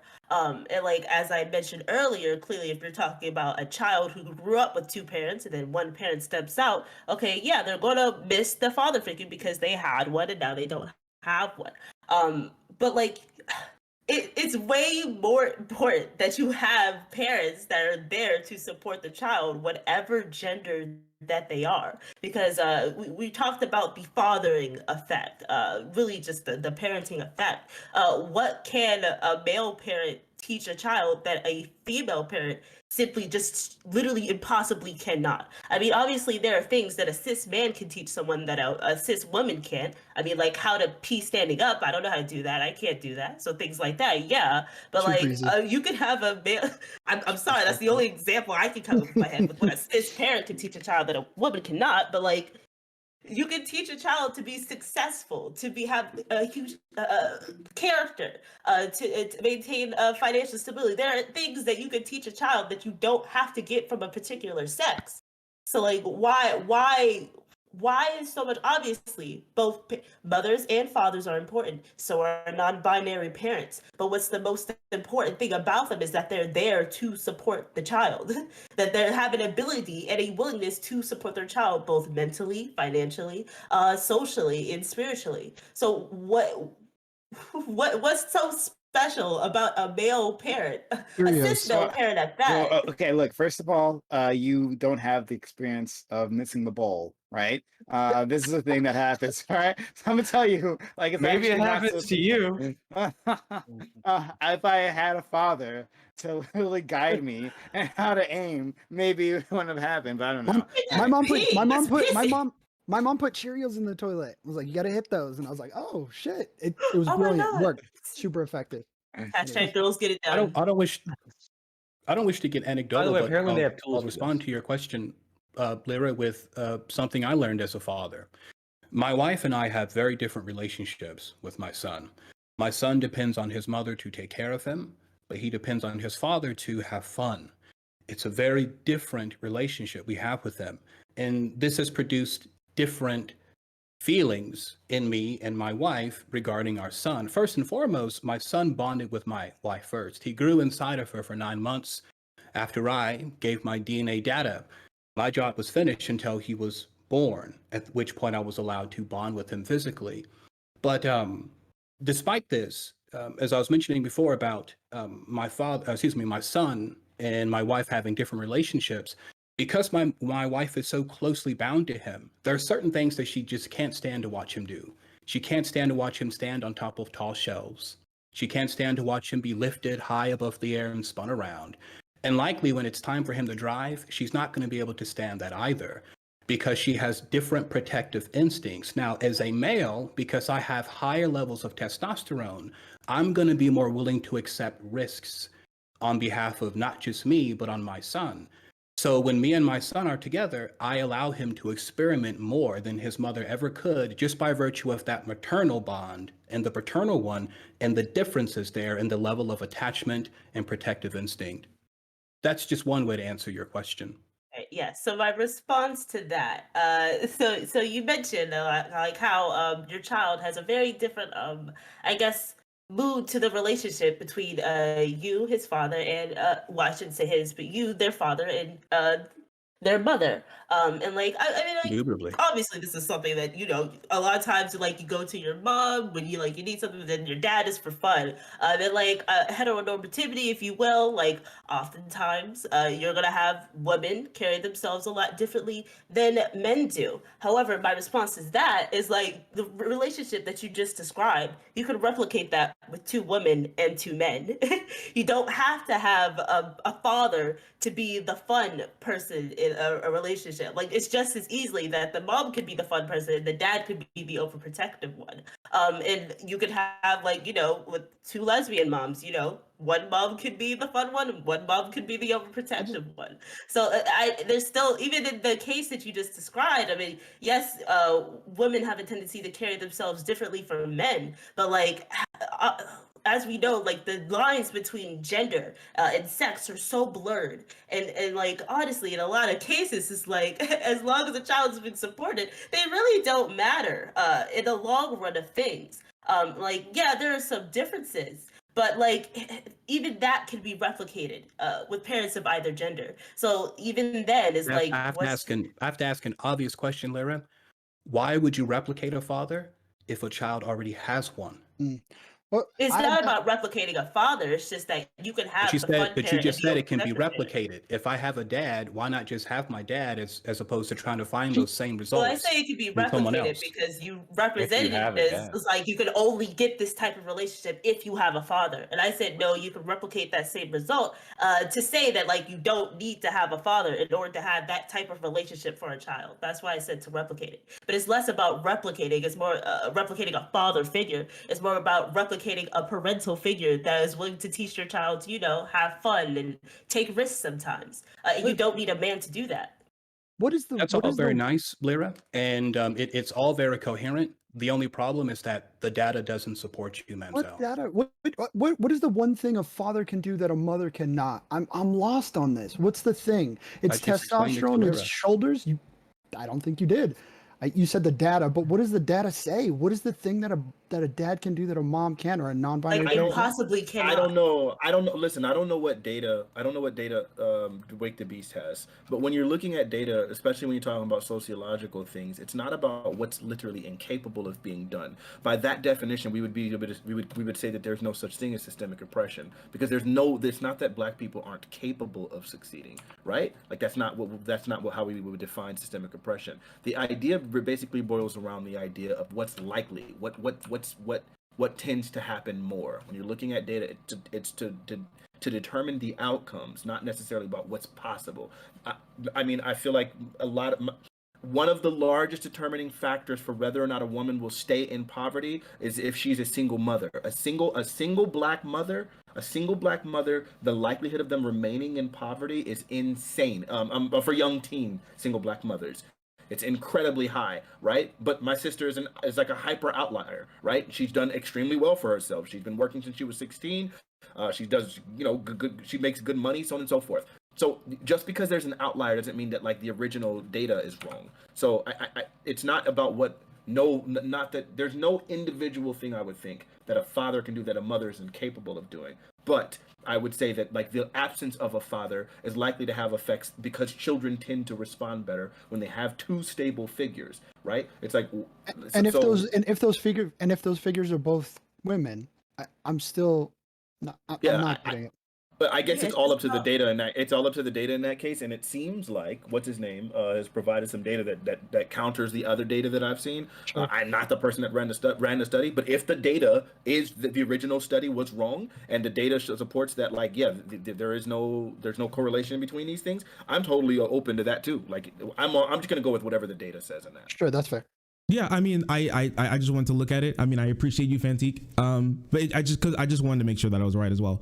When it comes to like once again, like I want to make sure that homosexual couples can do just as well when it comes to taking care of children as heterosexual couples. If they're both equally there, taking care of the kid, financially supporting the kid, they can do all of that. You can get everything that you need with a very well-rounded social structure with a kid that you should be having anyways. As long as two parents are there to take care of them, that's all you need.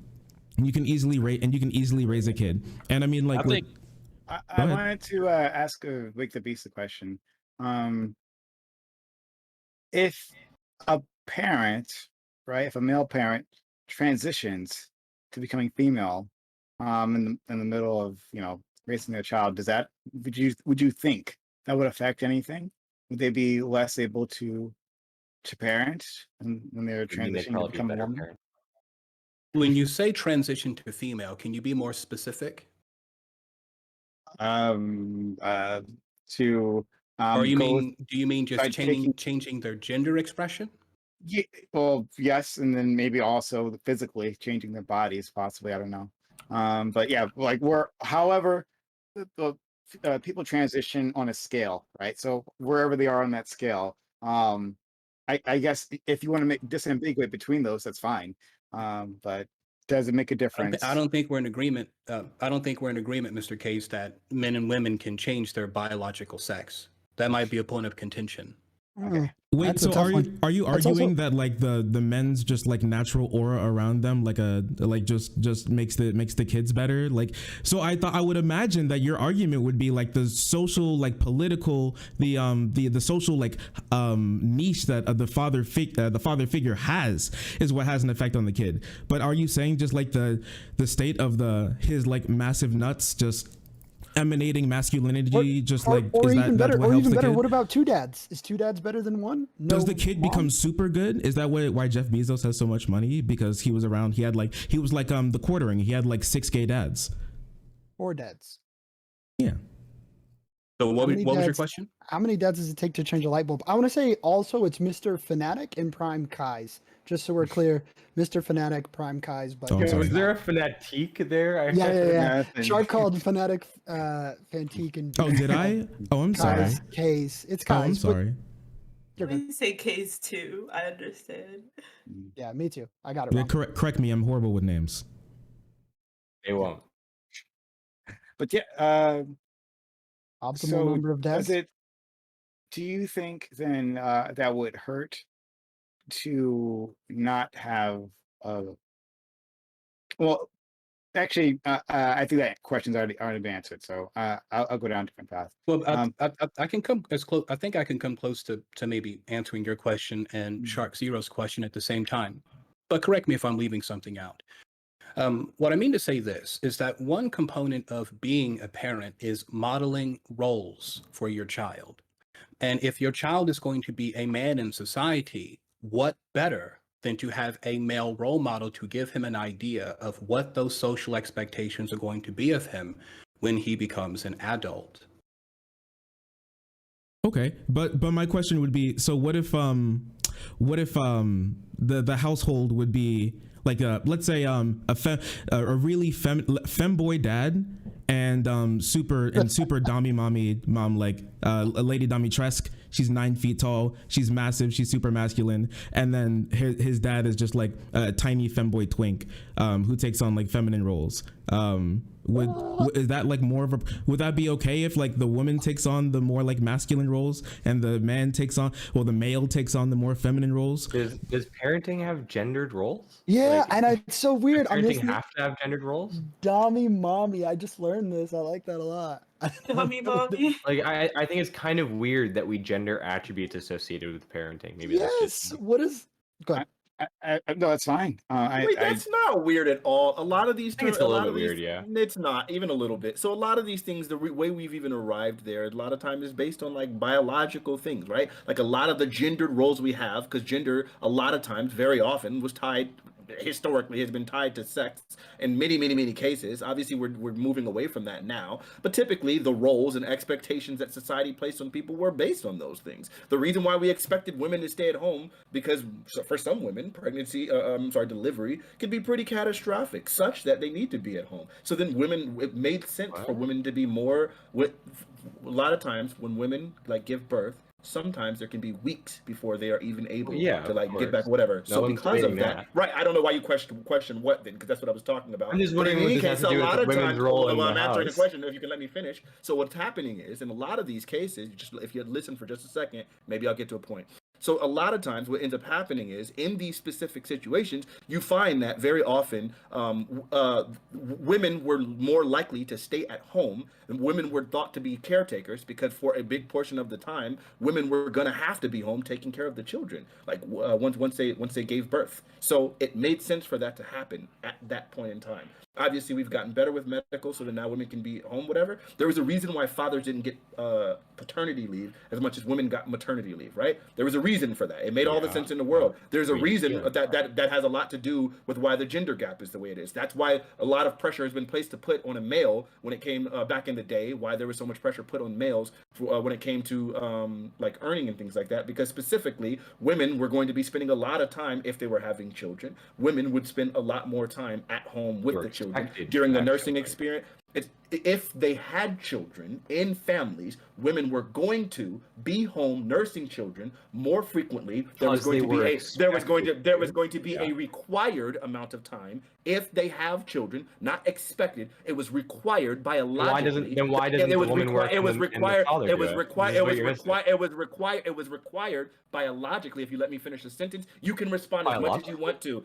It was required biologically. If you let me finish the sentence, then you can respond. I don't know what it is with people like this. Just let me finish the sentence and then you can go. Anyway, it was required biologically in a lot of these circumstances that women were going to, if they were nursing and things like that, because of the recovery required within pregnancy, there were plenty of reasons why women end up having to stay home.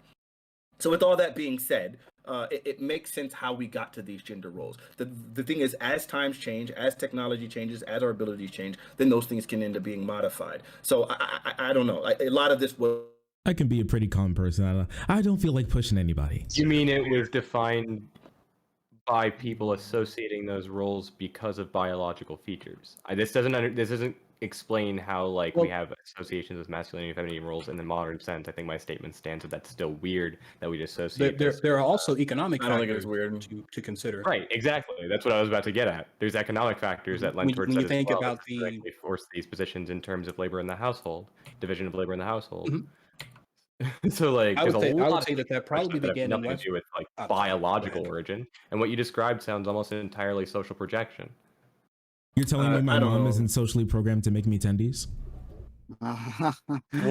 Chickens are socially programmed to give you No, I would say that your mom would probably be home during the time if you guys had a stable household in which you had a mother and a father and you guys they were both required. Yo, you got to stop interjecting so I can finish the sentence, or else I'm just gonna give up. This is actually ridiculous. I'll just mute you. Stop. Anyway, so the point is, there were plenty of situations where it made all the sense in the world where if you had a double working, if you had, even in the cases of double working households, in those cases during the time when they were having children, there was a portion of time that a mother necessarily had to not be at work. Whereas for the father, a father can continue to produce children as much as he wants to and never have to take a day off of work. Obviously, we recognize that it's beneficial for a father to be home with his wife in order to help her during the recovery process, help her with the children during the beginning stages where it's incredibly important. But that these were things that happened necessarily biologically. This isn't about social projection. Some of these things were literal biological requirements. If a man was able to produce a child, being caring is not a biological if a man was able to produce a child, it would make all the sense in the world for then at that point for men to becoming to staying home while women went to work. But that's just not the way it worked at the time. I mean, none of this why you guys are arguing. What I said at all. I said let attributing Empress gender to certain specific social roles is weird, and you're saying, well, women had to stay at home for a while, therefore it makes total sense to project these attributes onto those roles. You understand that this makes literally no sense as an explanation of what I said, right? It only makes no sense if you're literally going to try your best to just ignore everything that I said. But yeah, I think everything I said stands, so I'll just stick by that. None of what you said explains why we have biological origins for associations with certain traits associated with parenthood. Okay. Like being nurturing. If everything I explained, if everything I explained did not make any sense to you, then the error lies in your ability to comprehend. As a non-explanation. Sure. If you listen, you can say that all you want to. I'm pretty sure everyone else understood. Hey, Empress, could I ask? So what you're asking? Let's go. Sorry, let's go to Lyra, and then we'll go to Shark. Then I also want to give Wake the Beast a chance to talk because a lot of stuff was directed towards them, and they didn't get a chance to respond to any of it. So Lyra, Shark, then Wake the Beast. Okay. Yeah. So honestly, I don't know why you two are at such odds with this. Fanatic is only pointing out, like, the oranges of these gender roles and why they exist, and like pointing out why it's not weird to bring up gender roles now, because I mean, obviously they existed for many, many years, and there are multiple reasons as to why they existed, better or for worse. And Empress was only pointing out, like, hey, it makes no sense to continue to use those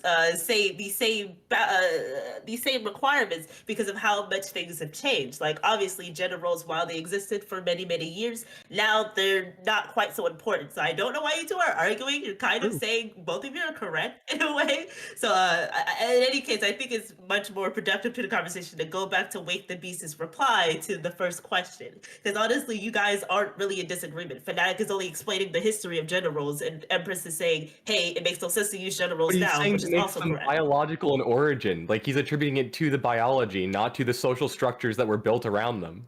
Okay. Well, So social in That's my origin, but problem. still. I, Yeah, I sure, think sure, it's that's fine. both, though. But not a huge disagreement. Like, you're gonna address Wake the Beast or his response? Um, Oh, Oh, well, you weren't gonna we address it? never got to I think respond to behavioral the gender first traits question is that was asked. biological is pretty weird to me, but okay, we can leave it. Sure. I mean, if Wake the Beast hasn't been able to respond, I'd like to let them respond. okay. Yeah, Wake the Beast. You Sure, have the floor. I'd be happy to. Certainly. I want to respond to something that Empress said about the biological origins of gendered roles. I think in the time we have, I can make an attempt to maybe make that connection.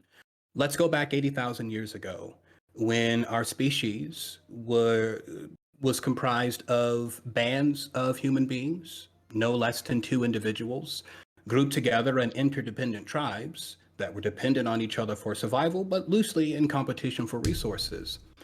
One tribe has 10 people, 5 males, 5 females. Tribe number 2 has the same sexual composition, 5 males, 5 females. Work has to be done.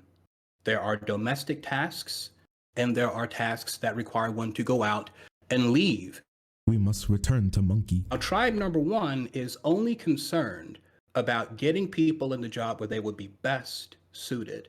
And since hunting and gathering requires superior upper body strength to throw the spear and to carry heavier objects like carcasses and cuts of meat, they assign all hunting positions to males, and all domestic tasks like tending to children, sewing and cooking are assigned to women. Now, the second tribe does something different. They're not concerned about the best role for the best person. They're concerned about equal access to various roles. So in this tribe, you have 3 women who are assigned to roles involving hunting and only 2 males. One day, a horrible accident befalls both tribes. Both teams lose 3 members of their hunting party. Tribe number 1 loses no females because they didn't risk them in positions like hunting. So that means that next year, they can have 5 fresh babies to fill out the numbers of their tribe. Tribe number 2, on the other hand, lost 3 females because they were concerned about giving them equal access to opportunities. Now they can, at best, they can only have 2 children between now and the next 9 months. On a long enough timeline, I think it becomes clear that Tribe 1 is going to outbreed Tribe 2, who merely is not going to be able to maintain the sufficient numbers and requisite wombs to replicate fast enough. This is why the very measure of society has been how well we take care of women and children. And so what that has meant throughout time is placing them in positions as far away from danger as possible. This was exacerbated by the Industrial Revolution that monetized the work that men did outside the home while not doing the same for the work women did inside of the home.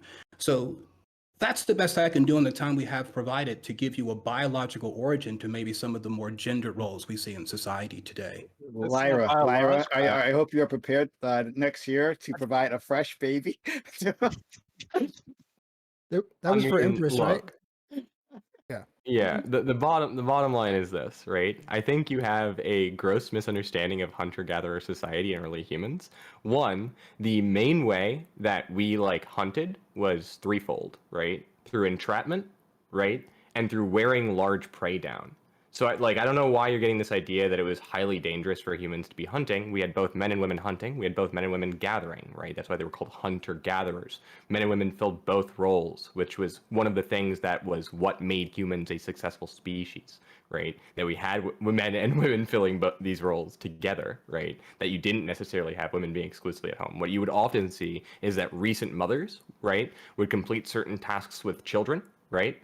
And then eventually they would either return to the tasks that they had done previously, right? Or unfortunately, you would have a high infant mortality rate, and they would be that child would be reared by other of that collective mother group, while both men and women alike went out and hunted and gathered. This is also the group that would make things like clothes, right? This is also the group that would make things like traps that would be used, right, by those men and women during the hunting and gathering sessions, right? If they used traps in that particular area of society, depends on whether they were hunting small game or big game. But like, yeah, it's such a gross, inaccurate misrepresentation of early human society, particularly on the parenting front. I don't even know what to say. Okay, Like, really quickly, can I just say something really point quickly? still stands, and the point was that less difficult tasks were given to women, and I suppose you could take that position. But if your tribe was in competition with mine, Empress, I'm going to outbreed you, friend. Okay, no, I just explained to you how let me just say something really quick. Apparently, you just didn't listen. Okay, Empress, no. You're So like, this extinct. is that thing that happens. Notice that you said something, and Wait, can we get that as a follow notification? I'm going to outbreed you, friend. so in this case, you literally just you said make it something hard that's though. You completely make not it true. so hard with bad Of course takes. I do. Of course I do. Yeah, your take was just as whatever. So anyway, so here I just read something really quickly. I just asked the question: were women hunter gatherers? And it says, though not every hunter gatherer population pinpoint females to gathering and males to hunting, most notably the Ada and the Juhansai, the norm of most populations, it said most current populations divide the role of labor in this manner. It has been something that has happened historically, and clearly it's something that we do now. So please, like, stop. Like, I don't know. What do you mean we do it now? Wait, what do you mean we do it now? I want to hop in. I don't get what. Andre. You first. Oh no, me. Well, Okay, then I don't understand why this. What does this appeal to nature or tradition have to do with current parenting? I can teach my son how to use Uber Eats. So can his mom. What? I don't understand. We're really far away from parenting. I'm not really sure what to be said. I must concede that I do not know. I don't know what tribes did. I have no idea. And perhaps, that makes me a bad parent, but I don't understand how it relates to modern parenting and what men and women, can't equally do. I'm far removed from the conversation, and please bring me back to it. Or maybe not. Or It's not. So again, it's not about what men and women can't do, but it does make sense in, like, okay, for example, whenever we look at like pay gaps and things like that, sometimes one of the contributing factors towards the pay gap is literally the simple fact that the woman literally has to take a certain amount of time off, like during pregnancy. Like, it has to happen. So like those things, and for a portion of time, like when the baby is first born, there's our specific benefits that come to women when that come to the baby specifically. Like, we know the outcomes of children who end up Let's breastfeeding, go. as opposed to Yeah. those outcomes are significantly better. So if they're going to be constantly breastfeeding the entire time, like, obviously we have ways of pumping and things like that, which are not as beneficial, because there are also extra complications with that. But there are ways that we're trying our best to modify technology in ways to allow women to continue to work as much as they do and still provide nursing and all of those things, right? But the thing is, biologically, these things weren't always there. Biologically, these things weren't always there, and so because of that, it made all the sense in the world why there would be these differences, because like we didn't have the ability, we couldn't have done it. Sure. But I literally explained how hunter-gatherer society did it already. You're saying we didn't have the ability. We recognize these things, and women would become part of the effectively what would be a mother class for a period of time. Andre, then Chris. Yeah, super quickly, and I'll hop back out. The U.S. and Papua New Guinea are the only countries that don't provide paid maternity leave. We should provide paid maternity leave for both parents and then alleviate this, right? True. You don't have to work. Both parents take time off. We do. America provides paid paternity. Well, it depends. 'Cause obviously, the way It's not federally mandated. It's not federally mandated, but it happens in California at like large amounts, and it happens at a large amount of states in the union. It happens. Paternity leave is a thing in a large portion of them. I think it should be for parents. both parents. Maternity and paternity in a large amount of states. Yeah. Okay. And I think provided this solution, both parents can stay home, both parents can work, two women can work too. Yeah, like I think this is the solution. I don't think we have to go back to hunter-gatherer. I think we move forward to like leave from work and then we're good. Everybody stays home. And they have Yeah, kids. this came up because we said that the current gender roles in parenting are weird, and Fanatic pushed back on that. I'd say like just because there's a historical precedent for something doesn't mean Not it's just not weird. historic. No, look, it's not biological. That's societal. This is how we've structured our societies, that we've done that, right? It's not something in our biology that we decided to use more men to do these things, right? We just decided as a society, like those hunter gatherers decided as a society, that's how they wanted to operate. It wasn't in their nature, right? We just it was a smart decision to do. And what, like, just like now, if it was the same, right? We still have those same things, right? We still have those same biological like impulses, like to go out and hunt deer and stuff and feed our kids and while moms stay home. Like that's not biology, right? That's societal, and society changes, which changes those norms. We no longer need those gender roles, and the idea of those gender roles are weird now. Like it really was always weird, but there was a necessity to them at one point. But there's no longer that necessity. It's weird. We shouldn't have them. Yeah, also like to most say hunter something just gatherer really societies fast. mostly Go ahead. gathered. Thank you. They mostly gathered more than hunted, and that was like a big community thing. You know, everyone pick berried together. You know, not just women have the pick berry gene. I want to have the pick berry gene too. I think I'm very good at it actually. It can have some like biological sort of like pretext to it. There's like a puppet, a hand puppet shadow like of it, like there, that we build society off of, but it's not like, it doesn't have to be like super concrete. And once again, like we can, with those things being known, we can easily change some of those things. Like obviously we sometimes we put the baby in the woman, you know, and then, you know, she has to take time off to push out the baby. This happens sometimes. So they're going to have to take time off a lot of the times because, you know, it's really hard to work when you're pushing out baby. I wouldn't know personally. I have a mom, though. I could ask her sometime. But I do think kind of like separating some of these, like, I don't underestimate women. I think get them the iPad. I think they can knock it out. Right? You got a Women can do point. anything. You got a I'm just point. saying. Right? Let's not underestimate them. Go ahead. That's true. So I think we can easily like separate some of these things from like, you know, from monkey days. I do love the monkey days, but you know, we can't go back just yet. These things can be separated, and I do think that we can have more men take on more like sort of homey roles, and also like once again back to the question, like men can take on more feminine roles and women can take on more masculine roles, and then that doesn't affect the child negatively as long as they both love, care, and support that kid. At the very least, two. Lyra. Right. So here's the thing that like the whole top row and like me are on. It's like, okay, like clearly there are like various reasons why gender roles exist. Whether like I think that they're both biological and at least in origin, biologically and socially charged. For 4 months, like, thank clearly, I mean, if we're talking about, you know, the days of monkey, as Shark put it, like it was women, you know, who had the children. And clearly that has an effect on like both the social standing and, you know, financial access and, you know, movability of women. But like, those are the days of monkey. We're now in 21st century, and it's not even just women who have children anymore. So it's like, while like, okay, these gender roles existed, and like as Chris put it, that it was a precedent for the past. However, in modern times, it's just so much different. It's so much different. So it's like there's really no use in going like hard into like what did they do in the hunter-gatherer days when compared. We're on the Prime K's panel. I don't have a command for a panel specifically. All of these obstacles, and we aren't really forced to go down to like the bare raw. Okay, women make babies, men go get Prime food. time. We don't have to prescribe to that anymore. Also, I would urge caution when talking about like, you know, the days of monkey and hunter-gatherers and Neanderthal eras of humans anyway, because a lot of times the studies that go into their social structures lends itself over to more theoretical than quantitative. Because I mean, you could do as much looking at the walls on the murals and as much as you want. You can't interview a Neanderthal to truly find out. So blending so much into the conversation on gender roles and how biologically sound they are. It's not a very good foundation to go on, because even those studies are mostly theoretical.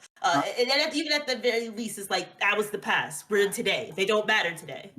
Andre, so I want to turn this around because a lot of this attention has been on Fanatic and our friend Wake here, as to like why they think the reason the way they do. But to you, what would it take to convince you that they are correct? That a male in the household is like the most beneficial, right? A male and a female in the household is the most beneficial. Yeah, I guess. Yet to to- hear. Oh, I'm Right, sorry. Right. Yeah, but to be charitable, like what would be the argument? I just like I don't I'm a dad and I bring a lot to the table. I'm a good dad, but I don't know that there's anything that I do that my son's mom couldn't do if she was just cloned. I think if there were two of her, she'd be doing a pretty good job. I understand this isn't the whole point that Fanatic and Wake the Beast are getting at, but I just like it's 2021, men are obsolete. Gender's obsolete. I don't know. I respect that children need multiple parents. I liked earlier when Empress was talking about how communal parenting is very effective. I think having aunts and uncles around are great, but I don't think it needs to be one aunt and one uncle. I think a bunch of aunts is probably just as effective as a bunch of uncles. I think if we're, as Lyra said, if we're loving and caring towards the children, I think I don't know if I could be convinced, but if there were a thing, so like earlier you said, how do we teach a male child, how do we teach a child with a penis to use this penis, aforementioned penis? I think it's pretty straightforward. You just hold the thing and you aim at the thing. I mean, you can like. It wasn't for I me. I had Right. difficulty. I'm gonna say. Oh, okay, that's fair. Yeah, he's still hitting the toilet seat a The little bit, but yeah, Cheerios. that I don't know if I can be convinced, but if there were, I don't know. I guess perhaps if there was a responsibility, if it were monkey time, maybe. I don't know. Maybe I can't be convinced. Perhaps I'm like too far on this, but I don't think. For me, I guess like it would be the same. I mean, if I was convinced that necessarily having a man in the household would be like just beneficial, period. In society Like, right why? now. I'm sorry. Why? Wait. If Why I was. would? Oh, sorry. If I was to be convinced of that, it would be the same way I would be convinced that being born black is pretty bad. I don't think there's anything fundamental in black people that makes it so that we have worse outcomes than white people. It's more likely societal changes. And I wouldn't like advocate for, because at the very end, like it would have to be advocating for like gay couples, like let's say like women couples to then have to force themselves to have a man in the household somehow, or like stop being gay or something to produce like a family. But I personally don't think that would be the solution there. It'd be to fix like societal problems that help hold them down. I don't think that like there's anything biological that would make them incapable of raising a kid.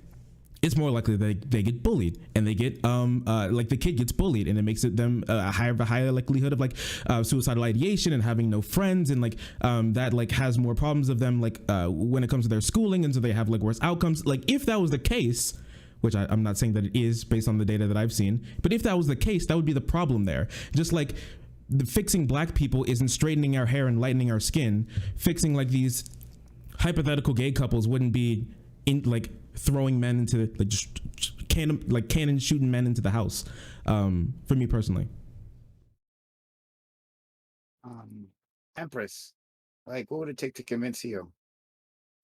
Evidence. I have not seen significant evidence in favor of the claims that either of them have made, except insofar as single mothers, right? I completely agree with them on the single mothers issue, right? We need to support single mothers. And again, right, like I agree with what the others have said. We need to figure out ways to support these people such that they can be successful, right? I am very skeptical of the claims of necessity for gendered roles in the household, or even the gendering of roles in the household. Again, actual evidence that these things are beneficial, that these structures are necessary for childhood development. I think they're just again, they're just weird to me. They always kind of have been. Maybe that's just because I'm autistic. I have a little bit of a different perspective on things like gender, because it's just a weird thing for me. So I don't know. Well, Lyra? Yes. So, like, okay, obviously, I know mothers are important, fathers are important, but the reason that they're important is not so much their gender, but more so their capableness, their willingness to be able to support their children in all these facets that I mentioned. I'm sorry, I feel like a broken record, but it's because I can't push this point enough. And if you want to convince me why it is so important to have a father in the household as opposed to just another supportive parent, whether they're, whether they're trans, whether they're another woman or non-binary. Why is it so important to have a father in a household as opposed to just another supportive parent in a struggling single parent household? And you have to give me like a reason, like why a father as opposed to everything else, because I have yet to hear what a father, what a male parental figure can give to their child that a woman cannot, or that a non-binary person cannot, or that a trans person cannot. I still have yet to hear that, what that is. Yeah. So I think we've hit this topic as far as we can. But unless Feeding it to the yeah, unless Wake the Beast or Fanatic have something else to say. Wake the Beast, go ahead. Yes, I'd like to say something. One of my mentors once told me, he said that if a man says that he no longer needs any sex, and if a man also fails to see the impact that he has in the life of his own child, this man is dead. And you should be careful in your attempts to rehabilitate him. Because sometimes that sort of weakness is contagious. Sometimes that sort of self-destructive attitude or self-deprecative state can pass on to you if you're not careful. But here's what I'll say. There are some things about gender roles that have not changed from the beginning. And let me just give you one example of this. If you ever find yourself in any sort of public emergency, if there is a fire, if an armed gunman comes in, or if you happen to be like the unfortunate victims of the 9/11 hijackings, if armed terrorists storm the plane, you're going to learn something very important about your role as a man. People are going to expect you to do something in those situations. Now, it's not saying that women cannot do things. Of course, the women who were on those airplanes could have done everything the men did, but they didn't. And even if they did, society does not expect them to do that. So what I'm saying is this: from the beginning, men have been expected to insulate the women and the children of their societies and protect them from unnecessary harm. These expectations have not gone anywhere because to the degree to which we protect women and children is still the measure of social success and stability. I wouldn't. You have to push back. Never mind. Asexual men are not immoral. We should not put that out in the air. That was just super cringe thing. I don't. Go ahead, Lyra, and then What does Fanatic. cringe mean? Okay, so what you just brought up, Wake the Beast, about how men are, and like clear, that's the truth. Like there are a lot of like expectations that are placed on men to be the protector of their families. But do you think that it is correct to only prescribe men to this standard? Shouldn't women also be expected to protect? It's expected by society to protect their children and to be there. And if somebody robs the house, should all the pressure, or do you agree that all the pressure should be placed on the man to do it simply because he is a man, or should it be on both parents to be willing to support and protect their child? Do you agree that these gender roles, that they're required? Because I would argue that we're putting a whole lot of pressure on men. We should spread that to both men and women and non-binary. Like, why should only men be expected and certainly they are expected disproportionately by society to be the protectors of the family. But I think both parents, both genders, all genders, not both genders, all genders should be expected to protect their children. So yes, there is this expectation that is this heavy burden that is placed on men by society. But do you agree that it should be that way? Because I would say both parents should be expected to protect their child from danger. So Yeah. You're asking me about my personal expectations. I'm going to contrast them to society's expectations because I'm not a representative of society. Do I feel that my wife should do everything in her power to protect my son? Absolutely. And she most certainly would. But I will be the first line of defense between danger and my family. And this is an expectation that is not laid upon my wife. If someone walked into my home and murdered me and my son, and my wife was frozen in fear and did nothing, society would not badger her for that. They would say, "You poor woman, you didn't do anything. You must have been cowering in fear at the sight of this man coming in and murdering your family." But if I lied in bed and cowered while my wife and son were killed, how would society treat me? So you're asking me if I feel it should be this way? Yes, because by and large, due to sexual dimorphism in our species, men are physically better fighters than women, and we represent the best line of defense between our women and danger. So yeah, why should the person who is best capable of fighting not be the one to fight first? Yes, Most men are not exactly. Well, the And whole fighting who's thing to and say? sexual dimorphism thing is nice, but there's this wonderful contraption called a gun here in the lovely United States of America. You don't need to be a man to use a gun to protect your kids from somebody breaking in to And murder your who's family. to So say even with then, it's or without a gun? Who's to say sorry, you're more RJ, go qualified? ahead. There are professional fighters who are women who would beat you within an inch of your life. You're not the most qualified just These are because of your exceptions. gender. No. Some are qualified, some are What not. So in your percentage- go analogy, ahead. no, you had an initial analogy about a terrorist attack on an airplane. Should the men on the plane be responsible for stopping a terrorist attack, or perhaps an air marshal, someone who's qualified for stopping an attack if they are a woman? Probably the person who is most qualified regardless of gender. And just for future reference, when someone says you're cringe, Okay, you means goddamn you're Americans, put your embarrassing. guns Usually away. embarrassing to yourself. I think this take is embarrassing, but I want to be your friend. I want to get high with you and hang out, but I could not disagree with you more on this. I don't understand how you think that your gender just qualifies you for shit. This isn't the case. Well, Andre, I'm flattered by your offer of friendship, but you can never be my friend because you don't believe in yourself. I do.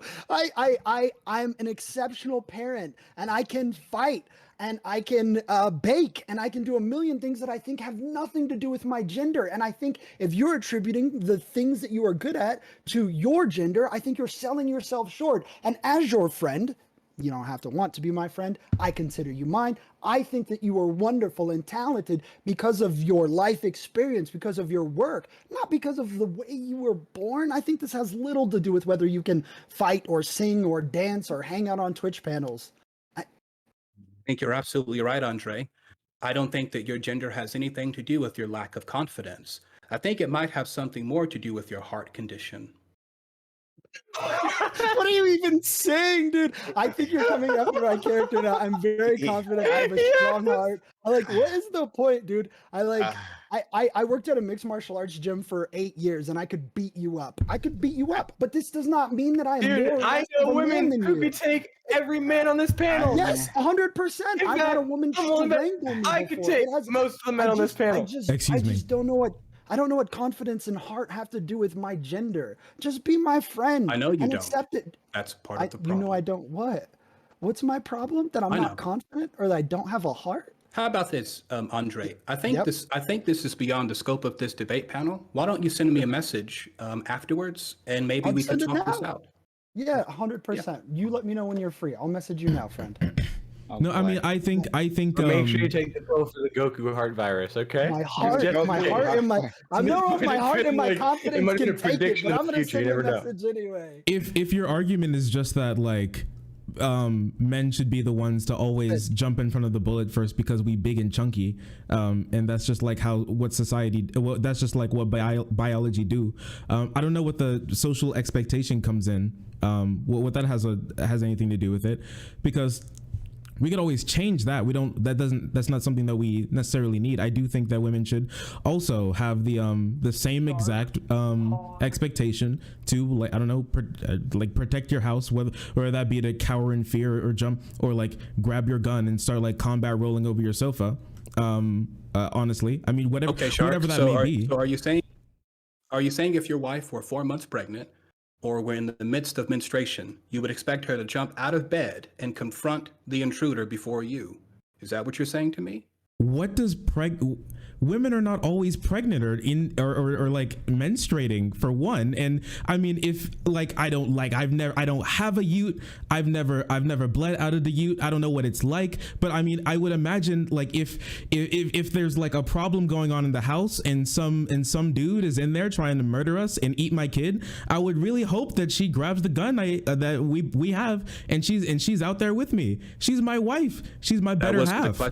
No, look, I would absolutely expect her to try to protect the house. If I was like, if both my legs and both my arms and my rib cage and my skull was broken, and I'm sitting there in a full body cast, and she's the only one to like grab the gun and do anything, yes, I would absolutely. But I don't think that makes them completely incapable of doing anything. They're just not walking meat bags without any expectation. Sure. Or like helping. You're strawmanning to the point. Wait. Okay. So wait, I'm being hyperbolic. Listen, I understand. Wait, I do think the VOD. Listen, just watch the VOD. I think you'll have a better take on what I'm Incredible. I think that women should have the same expectation as men when it comes to protecting other people, themselves, their family, and their house. Sure. Okay. Amazing. Oh boy. So many highlight moments here already. I'm so sorry. I keep. No, it's fine. No, and we're gonna go. Don't worry. My computer keeps shutting itself. No problem. And don't worry. We're gonna go to you, Lyra. Make sure you have a say in this because oh boy. Let's go to Chris, and then I think Fanatic wanted to say something a long time ago, but yeah. Yeah, I don't know, like, just in case people didn't hear me, because most people were talking at the time. Wicked B said something about men who give up on sex is something immoral about them. No, if you're asexual, you're not immoral. Also, that's a straw man. I didn't say that. Just ask me what I said. I'll repeat it. What did you say? You said something about men who give up on sex. What was that? Thank you for asking. This is what I said. I said my mentor told me that if a man says he no longer has a sexual drive, he is spiritually dead, and you should be careful about your rehabilitative measures. I'm glad that you got some use out of that. I can say Go block people. Right? Like, Marcy. Your sex drive is highly linked to testosterone. It makes you hella horny, right? This is just a fact. That's fine. Okay, another thing is I think it's getting dangerously close to like some misogynist ideas about like how to be a man. And I think this is like what you're getting at, and like they're like, and I don't know, there might be some toxic underlying ideas of like what your arguments are based on. I'm not Are you sure. convicting me of thought crime? Why don't you just deal with the argument, friend? I'm not convicting your thought crowd. I'm just saying I don't see how you get to the ideas that you have any other way. I just Right? explained them. Watch the VOD. It'll help. Okay. Okay.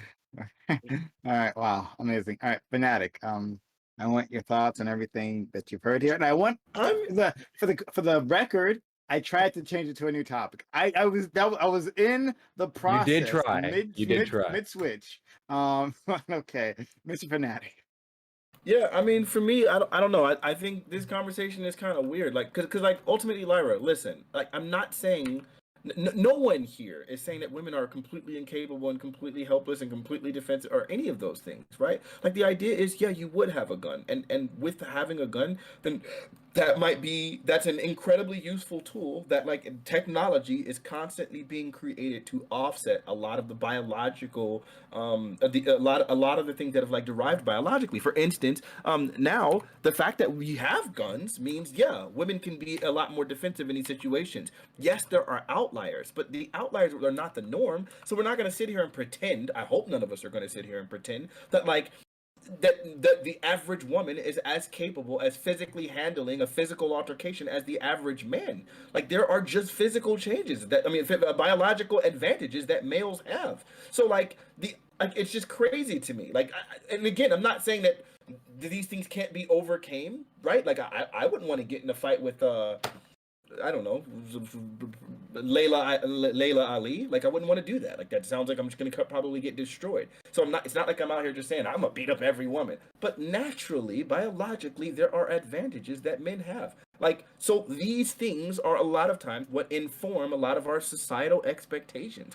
If you're confronted by just a random intruder who happens to be unarmed, who's going to be more likely able to handle that? The man is going to be, the male would be more likely able to handle those things. Now, does that mean in all cases? Of course not. Does that mean if there's a gun, it's whoever's going to be the better shooter? Like, there's just, like, I don't know. It sounds like we're so anxious about wanting to defend, like, or wanting to push against societal and like hardline gender roles that we're like ignoring the fact that there are any biological implications there. Like, Empress is literally sitting here implying that none of the societal expectations were in any way informed or shaped by biology. That's not what just I completely said at all. ridiculous.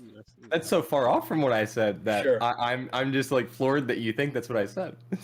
Well, Honestly, I'm sorry. Maybe I'm wrong. Maybe she was intentionally sea-lining the entire time as I was trying to explain some of the biological origins of our gender roles. Like when I was explaining all that, and you had felt the need to interject every They were 3 socially seconds. constructed, or Maybe Oh. when I was doing that, and you felt the need to interject the entire time, then maybe it was because you just I'm really sorry wanted you to support triggered, my and idea. maybe we all nobody need to agrees watch the with you. VOD. Maybe we all need to watch the VOD back. No, Actually, I'm very can we happy stop the about entire it. panel and And watch you the can VOD? find, and you can find the I'm VOD sorry. on youtube.com/PrimeKai. All right. So Lyra, Yeah, and um, also don't misgender me again, preferably. Thank She- you. she said. I you said she. she. You said Stop. You've You done go it by- multiple times. Like, I come said on, man. she. I Stop. wouldn't So- ask I you said if it she. hadn't happened Stop multiple it. times. I said she. Stop. Empress, do you go by she, they? Is that correct? Correct. Okay, thank you. Okay. Thank you. Hold And I on. said she every time. Stop it. So Don't try that. I mean, if you want to VOD that shit, you can VOD that shit. Okay. Maybe Yeah, we you need to bought it. watch the Clip it. VOD. Clip it for me. I said she. I'm So apologizing. on I'm youtube.com/PrimeKai. very, Go ahead, very Lyra. sorry.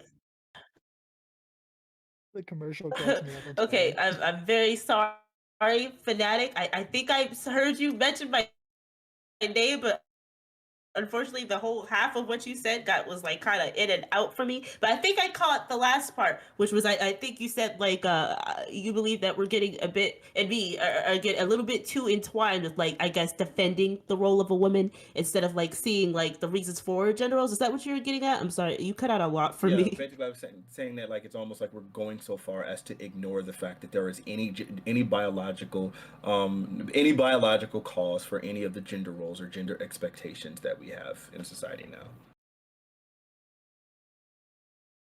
All right, so my response to that is like, okay, if you take randomly, any like heterosexual couple family, and you say, okay, well, which of these parents is going to be more,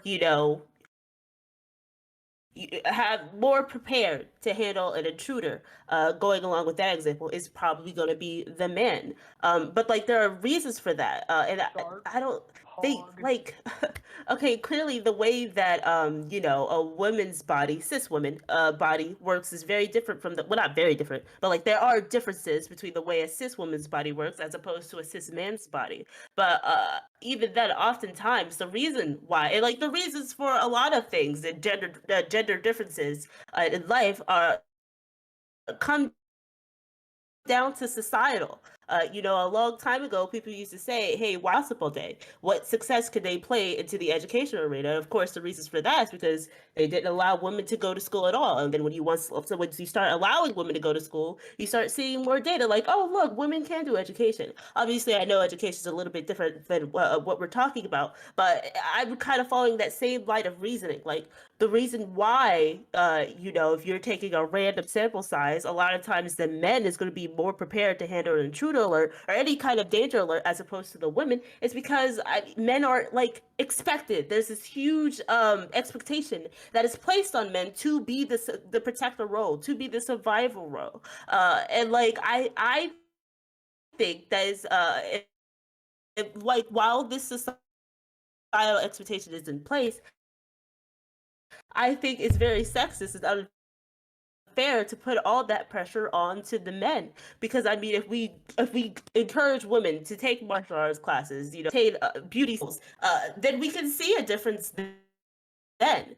So like, yeah, these gender roles exist and like these societal expectations exist, but I don't agree with those societal expectations. I think they put way too much pressure on men, and more pressure should be put on both parents to be able to fulfill I have a that role. question, just real quick for Lyra, just a follow-up question. Let's say you were in a relationship with a man. He was your partner, or let's say, for the sake of argument, he was your husband, and both of you were lying in bed together enjoying a nice evening of rest. At 3 a.m., there's a large crash.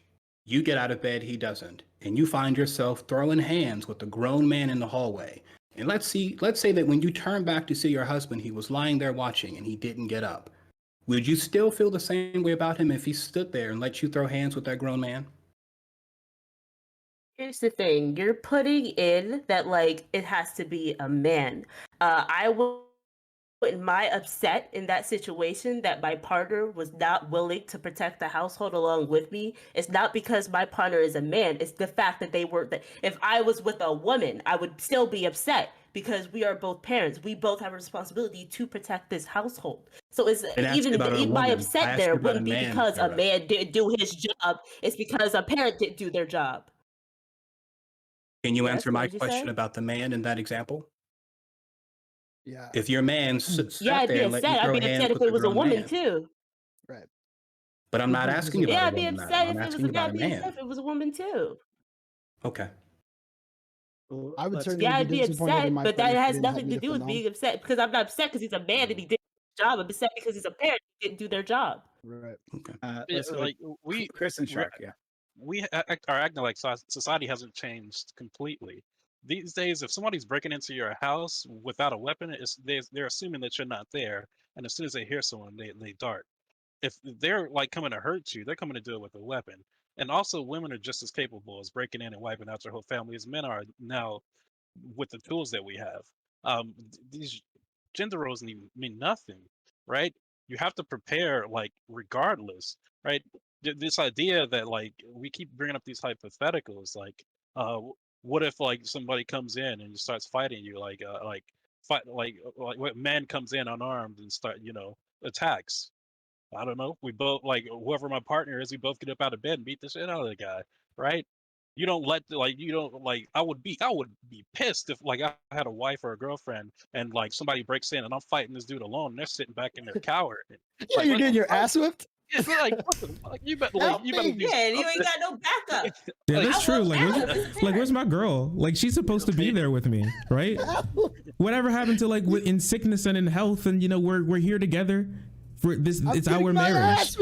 Yeah, I'm girl, get up, do something, please. Like she just got a gender role. Good luck. Even if I'm perfectly capable of handling the person myself, I still want them there for backup, right? I still want them to be doing something. Like I like this like idea that we have to keep these gender roles because of these now not so normal hypotheticals. Like, oh, like somebody's breaking into your house, they're not attacking you unless they have a weapon capable of like harming you that they don't have to touch you. They're coming in with a gun. Like unless they're like completely out of their mind, I guess somebody's going to attack you with a knife directly. But that's like nobody really does that much anymore, right? Like that, like studies show that when somebody breaks in and there's somebody in the house and they realize that they're getting out of there, right? Because they don't know if you like these days nobody knows who has a gun. Nobody wants to die for like a DV, like some like a TV or a fucking PlayStation. Like they're getting up out of there unless they think they have enough like to like protect themselves, right? Or they think they're not there, or some old person who they think is just not going to be able to do anything either way, right? I don't know. Like I have some pretty valuable comics, and look, one of us not gonna leave here alive. You try to take them. But I do think yes, you can say like because I saw some people being like, you didn't dodge the question. If the question was my wife, like someone breaks into the house and my wife is barefoot, pregnant, and menstruating, crazy, right? She has 2 utes. And do I expect her to have the same capacity to fend off like a house invader? I mean, probably not. But I feel like that question, just how it was phrased specifically, was in a way to show that like oh, women eat, like that woman was in a very compromised position there. And like, that's like, sure, you can menstruate and you can be pregnant, and that's endemic to like women, I guess, or people with uteruses. I could, what if I have both of my arms broken or something, or both of my legs broken or something? What if I'm like terribly sick and I can't get up? What if I'm going through chemotherapy right now? And like there, in that situation, if the woman was stronger in that situation, she would be the one that would be assumed to get up. But even if I'm like in a catatonic state and I'm paralyzed from like the neck down, I don't think just because I'm a guy, I wouldn't have that expectation to. We are in a couple. I think that we both have this is our house. We both have the responsibility to. I come from even a traditional household, and like, you know, with like the men and women sort of binary, but my parents always taught me that men and women work together. We're like two halves of the same coin. And I'm sorry, if this coin gets broken into, we both about to beat some ass, okay? I don't care if I'm like massive and we got to pull like an iron golem and Wolverine, I gotta pick her up and fucking chuck her at him. Like, I mean, if anything, we're in this together and we need to fight together. That's what I think. Colossus? Yeah, Colossus. My bad. Not Iron God. Yeah, Colossus. Colossus and Wolverine. Like, Listen, I haven't read comics in a little bit. Give me a second. Listen, I got Wolverine right. Prime, did you want to? I thought you were going to think the raid, but I was going to think the raid. Thank you, Aristocracy, for being so kind. 400 people coming in. Follow the channel. Follow the channel. You have missed some crazy ass memes. You need to watch the VOD. Follow the channel. We do good stuff. I'll do a better job with this later on. Andre. Yeah, so Eris yeah, is here. thank you for the raid. That's cool. That's tight as fuck. I just think we're really far away. The hypotheticals have taken us really far away, and I agree with Fanatic that there are differences. I'm not trying to say that there are not. I just think that we've gotten really far away from parenting. We're now talking about like if a lion breaks into your home, but you're both eating ribs and your hands are really sticky. It's like, how about we get right back to parenting? Because this is where I think the differences are important, and I think this is where the conversation started. I don't see where these differences. We can talk about this for hours about home safety and protection and like women with guns, but I think we've gotten really far removed. Maybe we do the discussion topic or the next discussion topic, or maybe Wake the Beast and I could arm wrestle. Like, I'm ready for something else. Sure. Wait, hold on. Before we continue, I just want to make sure. So, Empress, are you willing to admit that you lied here? Because I don't like someone coming for me in the way that you just did and completely lying on me. I might disrespect people in specific ways, like by maybe yelling at them or having a really condescending tone, but I don't go around misgendering people. That hasn't happened. That's not who I am. You literally lied and said I did it multiple times. I just took the time. If I misheard you, I misheard you, but I'm fairly certain of what I heard. I took the time and muted the Discord so I could actually go through my VOD to watch to see if I actually did do that, and I didn't do that. But it's not just that you said that I did it that one time; it's that you said that I did it multiple times, and you didn't call it out any other time. And we'll go back to the VOD afterward if you want to be this big of a baby about it. I'm a baby when you're sitting here literally trying to impugn my character and mislabeling me. I haven't told my stream already. I misheard. And I didn't do it. So it's not about me being a baby. It's about you being a baby and literally fabricating complete nonsense when it didn't actually happen. And you could take a more apologetic tone after doing something like that and coming up with completely unfounded. You did not go back and watch the whole 2-hour stream. I went back and watched my interaction with you, you liar. If you want to talk about someone being full of anything, I even put out said if you want to do it after and go back and rewatch the whole VOD, we can. Like that. I know I wouldn't lie. I didn't even sure about it. I was going to go vote again later. I don't want to just hear I'll rewatch it. I want to hear a more. Well, I don't appreciate that it's immediately I'm lying, not maybe you misheard, right? Why do you fucking intentionality to it? I'm going to start fucking drama with you. Fuck you. Fuck up. Thanks. Great. Wow. All right. Well. Liar. So shut the fuck up. Okay. All right. Well. So, to my audience, what's going to happen now is we're going to move on to our open walk-on panel. All right, we're going to have more content right after this. If you're coming in on the Eris raid, again, thank you, Eris, for being so kind, for rating. Follow the channel. You have missed a lot. This has been a day. You need to watch the VOD. You've missed so much. It's been so. I don't know what to tell you. You've missed a lot. That's I did not accuse anyone of transphobia, for the record. Fuck you, chat. Never said that. Never said that. Okay. All right. So we are going to go to open walk on panel. We'll have more content after this. So the stream is not ending. I'm going to give these people an outro, but the stream is not ending. Stick around, folks. We have more content for you right after this. All right. We will start. What? Andre. Wake the Beast, are you sticking around? You got plans tonight or what? Yeah, I mean, if Wake the Beast sticks around, I'll hang out. I want to talk about my heart and my confidence, and I've been assaulted today, and I won't stand for it. A duel between you and I. We walk 10 paces and turn. What am I supposed to do here? Plug my channel? I don't know. Who rated? Who was that? Who rated? Aristocracy. Aristocracy, a Twitch partner with a lot of viewers rated. You guys should all go follow them. You should follow all of these panelists. Some of them trying to hit partner. My boy Chris needs 5 follows. If 5 of you don't follow, I'm never doing this shit again. I'm never going to be on these silly political panels. You want me, you got to pay me. I don't even really need a commercial. I love you, Prime. Fanatic and Empress, I'm sorry that this has happened. I feel bummed. I want us to disagree, but not fight like that. I don't know. This is a shitty outro. I'm sorry. Somebody else go.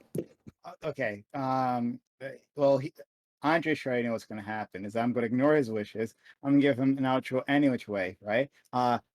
Andre is an amazing individual who I've always been ecstatic to interact with in this space, right? One of the first people to reach out and make me feel very welcome here, right?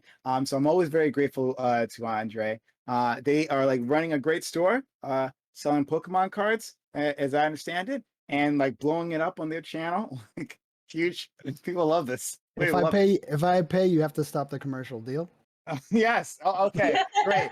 So Andre. All right. Well, there's some money. All right. Well, I'm done. All right.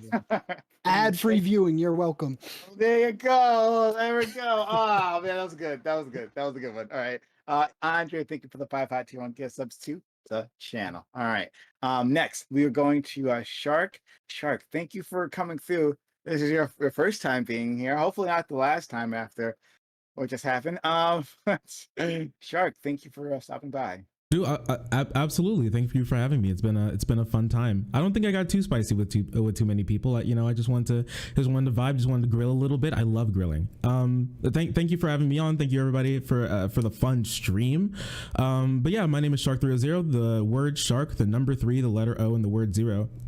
In the next couple weeks, me and a couple other streamers are going to be starting a leftist, feminist, men's rights, anti-red pill series called The Antidote, and it's going to be really fun. And we're going to be doing some really cool stuff soon here in the future. You can come along, and it's going to be a fun ride. Okay. And thanks for having me on. If we get one other donor, because keeping coffee off was so kind as to get 551 gift subs, we get another individual donor, we can start ourselves a hype train. Wouldn't that be fun? I think you'd all love that, right? So let's see if we can make that happen. Chris Cosmo, Chris, thank you as well for coming through and helping us out here. We definitely we came in last minute, but we were happy to have you around, Chris. Yeah. Thank you for having me on this panel. This is great. I'm glad to be here for the return of for Andre. He was one of the first panelists who allowed me on their panel. He's great. Go check him out. He's got a Pokemon cards right now. Wake the Beast is I'm so glad to be on the panel with you, and I hope you you come around more often. Yes, I disagree with a lot of what you have to say, but you offer a challenge, and I think it's fun. So I hope you stick around. Shark, I'm just meeting you. You were great this whole panel. Fanatic, always great, always have fun. You always these things get you always get you heated. I hope that it didn't get you down too much. Same with you, Empress. You always been cool. I like that whole thing was kind of weird, but I hope you guys can get past that. And Lyra, you're always smart and intelligent. We're all gonna miss you. I hope you see you again. Again, my name is Chris Cosmo with the 0 at the end. Please follow me. I think I actually got the followers. I think I'm over the count, so I think I might be able to apply. So that is great. Thank you all. But please still follow me. I need to get to partner now. So yes, okay. Yeah, we make dreams come true here. And so does our good friend Leah. We started that hype train, and we started on a level 5 hype. On level 5 because of our good friend Leah. Thank you, Leah, for being so kind, so generous. Everyone, we're at level 5 hype train right now. 4 minutes left on the clock. Can we get to the end of that hype train? Nearly all the work has been done. Can you help us out and put us over the top at this level 5 hype train? Thank you so much again for everyone who's donated. I'll do this more extensively after I'm done with all these wonderful individuals, right? But we will get back there. We have 3.5 minutes left on the clock. Can we get to the end? Please help us out. All right, Mr. Fanatic. Thank you as well for coming through, bringing the usual spice. I know the audience knows what's going to happen when you're around. So we thank you for being around, buddy. You know, Prime, I really do appreciate being here. I really do. It's great. This is a good conversation. Me and I felt so bad because I did not want to defend Wake the Beast, and I couldn't. We were on the same side somewhat on some things, and it was like, what the freak is this? But you'll find, even a blind squirrel is right. I mean, even a blind squirrel finds a nut. Broken clock is right twice a day. And I felt like, well, we actually argued for the same position on some things. I don't know about our origins and how we got there. But either way, that was pretty good. I liked the panel. It was really good. I'm happy to be interacting with everybody here. Everybody except for one person. I don't think it's ever appropriate, ever, when you're losing an argument, to sit here and try to character assassinate a person. And in the instance in which you do character assassinate a person, you absolutely should just be, it's not that hard to just be like, hey, you know what, I was wrong. But it would be one thing if you said, oh, you did it just there, and that would have been one thing. But then to go and say, you've done it multiple times, and I know I haven't done it multiple times, I think that's actual scumbaggery. And I think that's the same people, when someone lies about something, someone doing something incredibly heinous, I think it's incredibly harmful to the actual issues. The same way, like if someone lies about like a crime, the Jussie Smollett situation, or when someone lies about rape, I think those things are awful, because what it does is it makes people less sensitive to the idea when people actually do those things. You lost the argument, that's fine, don't lie. But anyway, find me, twitch.tv/Mr. I don't have a problem with you being music at upset if I was Spotify right wrong, there. and I do have a problem with You can, music don't worry, Empress will be able to respond. And we have Yeah. 90 seconds left on the clock for this hype train. If you could help us out and finish this off, that'd be inappropriate. fantastic. But go ahead, Fanatic, just finish. Well, don't worry, Eris, sorry. Yeah, and I was gonna say you can find my Empress music. will be able to respond. Yeah, find my music at Spotify, under the name Fanatic. Lose the Mister. Twitch.tv/Mr. Fanatic, and you can look on any other freaking platform and Mr. Fanatic under the name Fanatic for my music, and I'll link it there in a minute. Okay. We have half the hype train done. We have less than 90 seconds on the clock. Can we get to the end? We need your help. Help us out this hype train. We're almost done. Thank you for the very, very strong support so far. But knock us out. Almost all the hard work has been done for you. If you could help us out and to get to the end, thank you so much. We're doing a lot of content here for you. Let's go to Lyra. All right.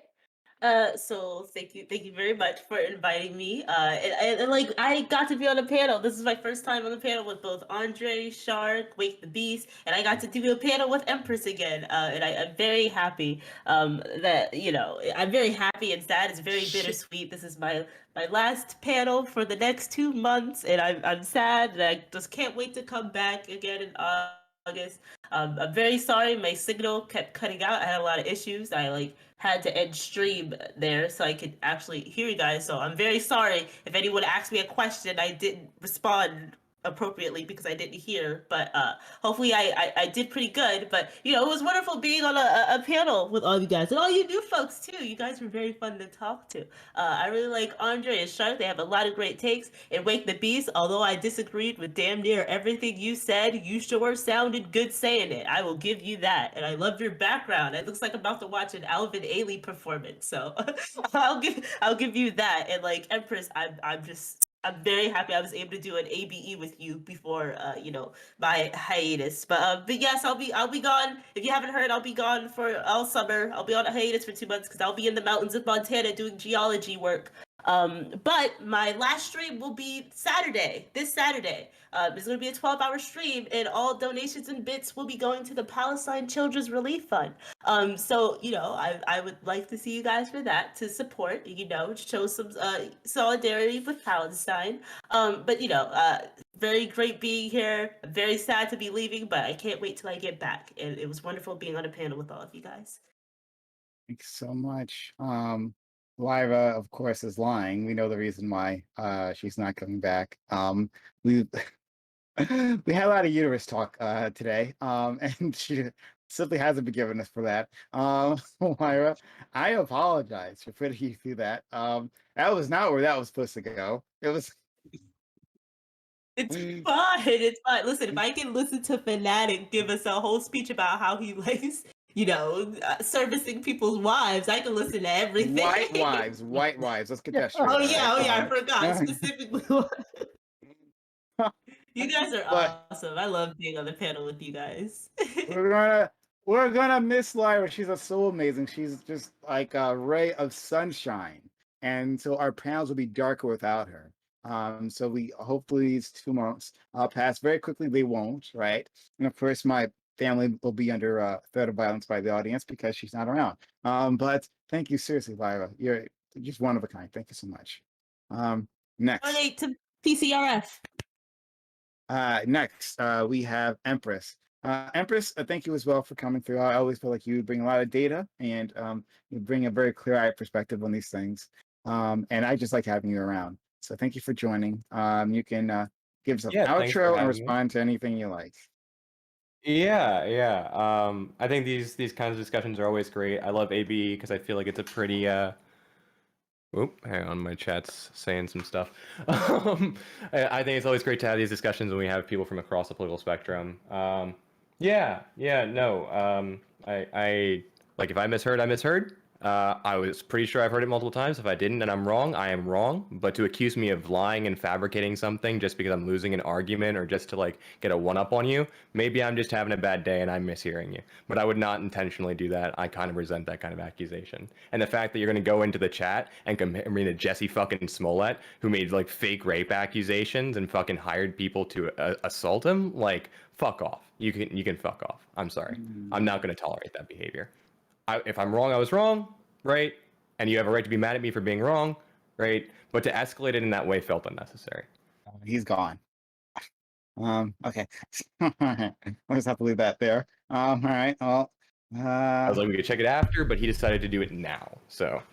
Okay. All right. Well, so last but not least, the man in the center where he belongs. Wake the Beast. Holy crap. All right. Wake the Beast. I've said lots and lots of things about you in the past. I'm sure you remember all those things, right? Wake the Beast. We've had a lot of people come through on my panels after. Dude, wait. So wait a second. I think this dude has been like molding at me. Remember I told you guys about like the dude who was really upset about me, talking about his like video game shit. I don't know. Apparently, he just finished his live stream, which took 5 hours. Apparently, experience being around you, and a good one, I think. You sound good saying it. You sound good saying it. God damn it! So, Wake the Beast. Thank you once again for coming back around the channel and giving this one more try. Go ahead, Wake. Thank you very much, Prime, and for your very kind words and expressions of gratitude. I'm always in your debt when I come, because it's only here that I get to cross swords with so many talented, interesting people. I'd like to say this, that if you share my biological anatomy, you and I, regardless of our differences of opinion, are united in a single word, and that word is man. And what makes you a man is not the degree to which you are able to soothe the ears of the opposite sex into meaningless sexual liaisons. It's not even your method of approach to making income from yourself, but it's the degree to which your friends, your family, and your society at large can depend upon you. That is to say, gentlemen, that there's a heavy burden on our shoulders. We have to stand on this line between all things worth preserving and everything else, those institutions, ideas, and abstractions that even made the carving of kingdoms from chaos possible.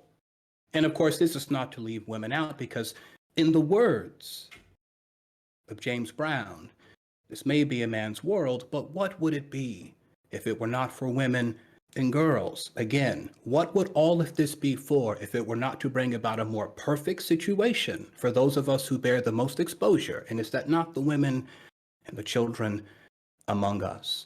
So I'd like to say to the men on this panel who disagreed with me that in exchange for a woman's loyalty and in exchange for her willingness to bear your seed, necessitating that she look life in the face, that you do not owe her your protection and your very life in exchange. I hope that some point between now and your development into the man I hope you become, you recognize that you owe her an apology.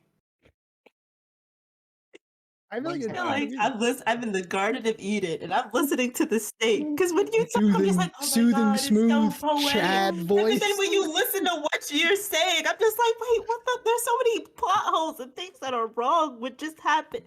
I need to be on another panel with trying to you, wrap Wake the up. Beast. It's such a joy speaking with Lyra, you. I just want to say something to you, Lyra. It's very possible in this world to disagree with people without being insulting to them. You have a lot of Did I growing up insult to you? do. Did I insult you? Did I actually? I didn't think I said anything insulting to you. Oh, Did I? That's let's a hope. serious question. Let's. Like, what did Oh, I say that hurt your feelings? you I mean, know if I what? No, think you no, you have have bad to takes, understand. I mean, you think I He's had just bad takes frustrated as well. because him and I had a deal going, right? Oh, Where he boy. was gonna come and he was gonna do clown makeup at my child's birthday party. Oh boy, Last oh time boy, in oh boy. we're on a panel And together. that's Lyra. up, okay, so everyone, the people who just came through, right? Wake the Beast of that incredible outro, right? Uh, that's what you missed, right? This is what you missed. Wake the Beast, like I just said, is a very unique individual. I love him or hate him, very unique individual, which we're very happy to have around here. And so if you missed that, exclamation point YouTube and chat. Exclamation point YouTube and chat. That's where we'll have the bot of this. It has been just an experience. Follow the channel if you haven't done so already.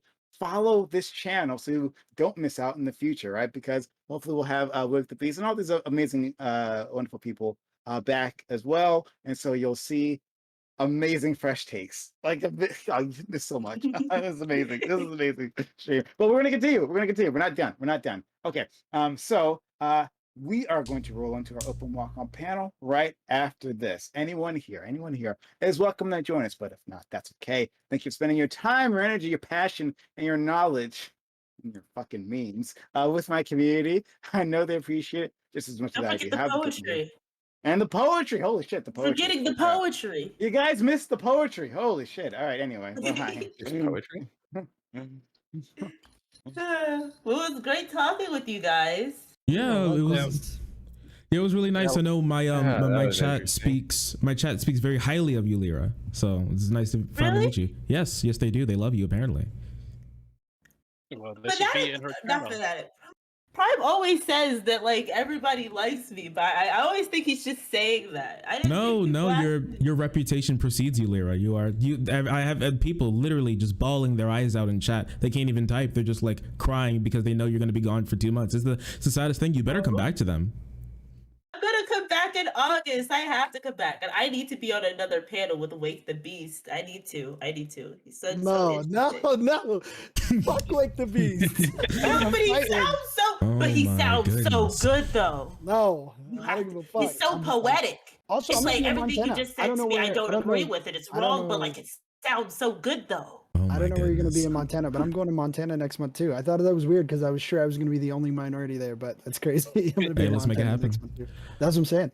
Thank you, Let's link up. everyone. I hope you have a great night. Take I'm care of sad yourselves. I didn't Shark, think I huge fan. insulted You know I love your content. I've seen you on like 3 shows now. You know I'm a fan, Shark. Well, I Quit love you. playing. I love you too, Andre. You're the best. Bye, friend. Chris, Empress, thank you so much.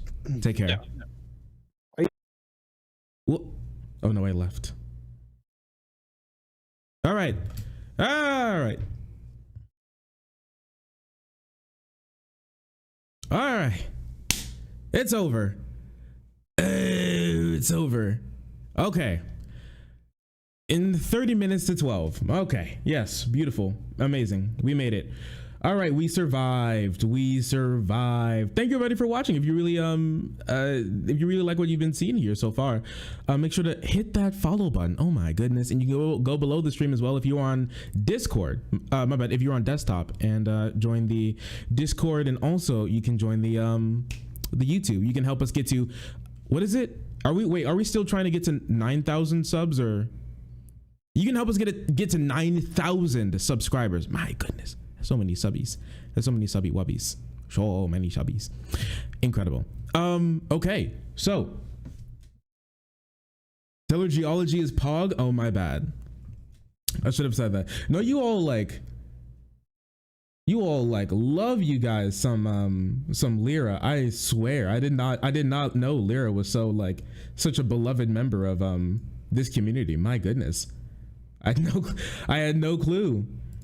Apparently, I mean, I had to pass that on because you guys have been just gushing about her all night. But yeah, that seemed cool. All right, that was interesting. We did well. I think we did well. So I really wanted to make sure. I was really concerned about that about the middle bit, because I didn't know it was going to be that much of an argument. I thought it was going to be like the first part where we just kind of like chilled, but it seemed like there was way more controversy in there than I expected. But I think I handled it pretty well. I had to take a second in there to look up Fnatic's research, and thankfully I was able to find the refutation to it really quickly, which was good. I read through both analyses of that study, and that study is just completely bunk. It's just like it's just garbage. It's just a garbage study,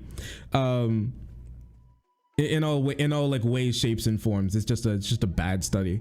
Not to say Fnatic's bad. Got a little heated in there, got a little spicy in there when it came to Empress. Her and Fnatic did not have a good time in there whatsoever, which is interesting. Research, yeah, definitely. Heated gamer moment. They had a little bit of a heated gamer moment, definitely. Yeah, like we couldn't touch on it, but like what is it, feed the beast, call the beast, what beast boy from Teen Titans. He kept saying like, if you have the biology of me, we hold the spear that defends our tribe from all annihilation. You are a man with me, you know, just like, I mean, oh come on dude.